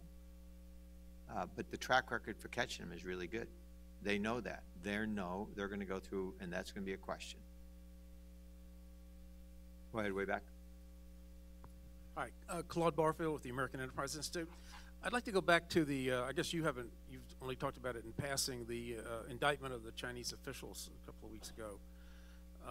The defense administration seems to be, or the United States seems to be making, is that while we do economic espionage, the difference between us and the Chinese, or maybe even other nations, is that we do not pass the information on to individual U.S. companies, to a Microsoft or a GE. And yet, isn't it, if you look at the indictment, a bit more complicated, putting aside intellectual property for the moment, because there wasn't a lot of intellectual property cited in the indictment as being stolen. We do, it is public record and admitted and then boasted about by security officials, take trade negotiations and trade cases. We have even gotten into the antitrust division of the European Commission. We take that as you know, just par for the course. We can do that. Do you think we'll be able to convince the rest of the world that our assertion that trade negotiations, trade cases, even antitrust cases that we need to know more information about going against U.S. firms is somehow greatly different? And most of the indictment in terms of Chinese hacking relates to cases that are actually trade cases. They're not trade secrets in the normal sense. Well, not to put me on the hot seat, you know, there's a lot that I can't talk about. A lot, in part because I'm not 100% up. Remember, I've been out for 2.5 months. Let me take it this way if I could. First, I do think there's a difference between what we do. I think it's the greatest transfer of wealth in history, the intellectual property we're going. So let me just keep going. I think that's one of the key things, and we've got to set a red line. But if you were to ask me personally how I would do this, I think we have to sit down and have an engagement, a discussion. And I think it starts with a discussion. And I think that's where we've got to do, and we've got to push that issue, and we've got to make this a discussion and bring the Chinese and the U.S. key people to the table, and others, and I think that's where I would start. Now, I don't know all the stuff that led up to the indictment. That's on the law enforcement and the judicial side, so I don't know the answer to many of the questions that you posed and what was there.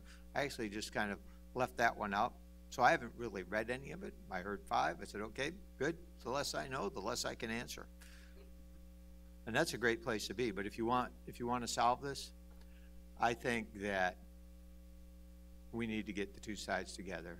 We need to talk about what the norms are, what the rules of the roads are, and we've got to solve that problem. That's part 1. And 2, we can't leave our intellectual property and other stuff on the park bench. We got to secure it, and that's what we're doing. Other questions? The Snowden release of all this information, when that first happened, the administration came out and said this was the worst thing ever now that all of our enemies know that we're spying on them in this way. I was kind of under the impression, I think most people would also assume that we were in fact spying on our enemies, and the enemies should probably assume that we were trying to spy on them. It's that we didn't know we were collecting all of the information in bulk the way it was. And I was wondering if you could just comment on how much damage that the public knowledge of this program actually has done now that we're a little bit more removed from the immediacy of the leaks. Well, I think the biggest damage that I see is in 2 areas. The terrorism. You know, if we could just get the terrorists to please leave the room, we're going to talk about what we're doing to stop them. So if all you bad guys could get out of this so we can talk about how we're doing it, then we can tell the American people. The problem is there is no great way to do that. And so what we've done is we've dumped that on the table, assuming that the good people needed to know it, not realizing that the bad people would get to know it too. And they have. They're changing the way they operate, and that's going to come back and haunt us. That's my concern. That's part 1.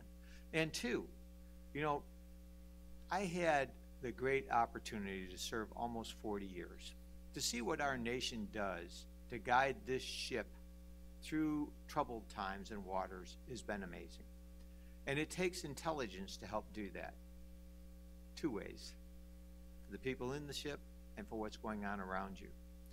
And so if you think about a sea of ships out there where there are countries, the issue is some of those ships now at night are going around without lights on. And it takes intelligence to see what they're up to. We'll call those the adversaries. But the issue also happens that one of your friends may turn their lights off because they're worried about the bad guy. And when they do that, you're now worried about what do they do. From a policy perspective, how do you handle that? Those are the issues that we face as a country. And, you know, there are big stakes here, wars. And, you know, it could be trade, it could be other things out there, but the decision process, and having had an opportunity to sit in as they go through some of these decisions, intelligence helps form the solution. And sometimes our allies act in their best interests, which may not be our best interest. And when that happens, our leaders need to know so they can navigate through those troubled times. And so that's where you get to. If everybody were completely transparent, and I assure you, they are not, then this would be easy. You wouldn't need it. You could just say, oh, let me call them up and say, hey, Bob, what are you doing? And Bob would say, well, I'm doing this. And you say, geez, Bob, I'd rather you didn't do that. And you say, okay, I'll stop. I was just funning you. That don't happen. My experience is they're doing it for other reasons, not realizing that they may be taking an economic approach with country A to get a jump on country B that will start a war in country C. And I've seen that happen. I've seen those actions. And so the issue really becomes, so how do you do that? What do you do? And so here's where I think we are as a country, and I think it's the right place. NSA does not set the collection priorities for NSA. That's done by the National Intelligence Priority Framework, President, the cabinet members, and the rest. Now we can argue about, well, so you've told us to go do A. This is how do you know, you want leadership X, you want Y, you want Z. Here's how it's done. You know, you want you got to get this. Now, so they can change that, and it will impact their ability to conduct policy decisions. And so I think that's where we are. That's where other countries are. Let me tell you another thing. You know, it's almost, you know, a little bit two-faced. We're not the only ones with an intelligence agency out there. We're not the only ones with an NSA. 130 countries have NSA equivalents. They're up to something. They're doing something or they wouldn't have them. So I just put that on the table.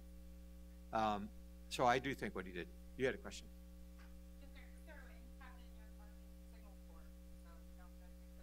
Orange. It's the orange, see? You know. My question really is just going back to how do you propose that we start encouraging industries to participate in the joint information environment more so that we can share information better across the board?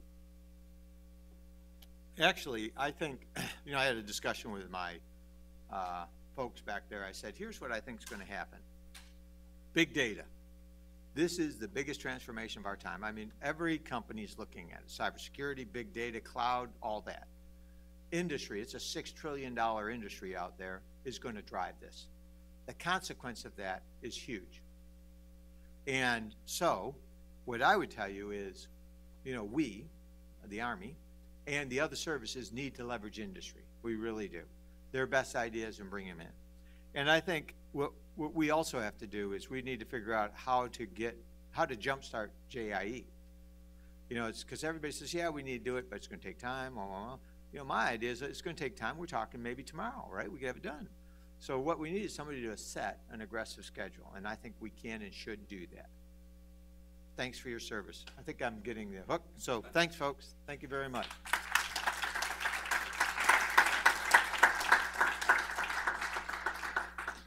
General Alexander, thank you so much for being with us. Thank you to everyone who has been here for this day. I see we have a lot of work to do ahead of us, and thank you for being here at the start. Have a great day. Thanks.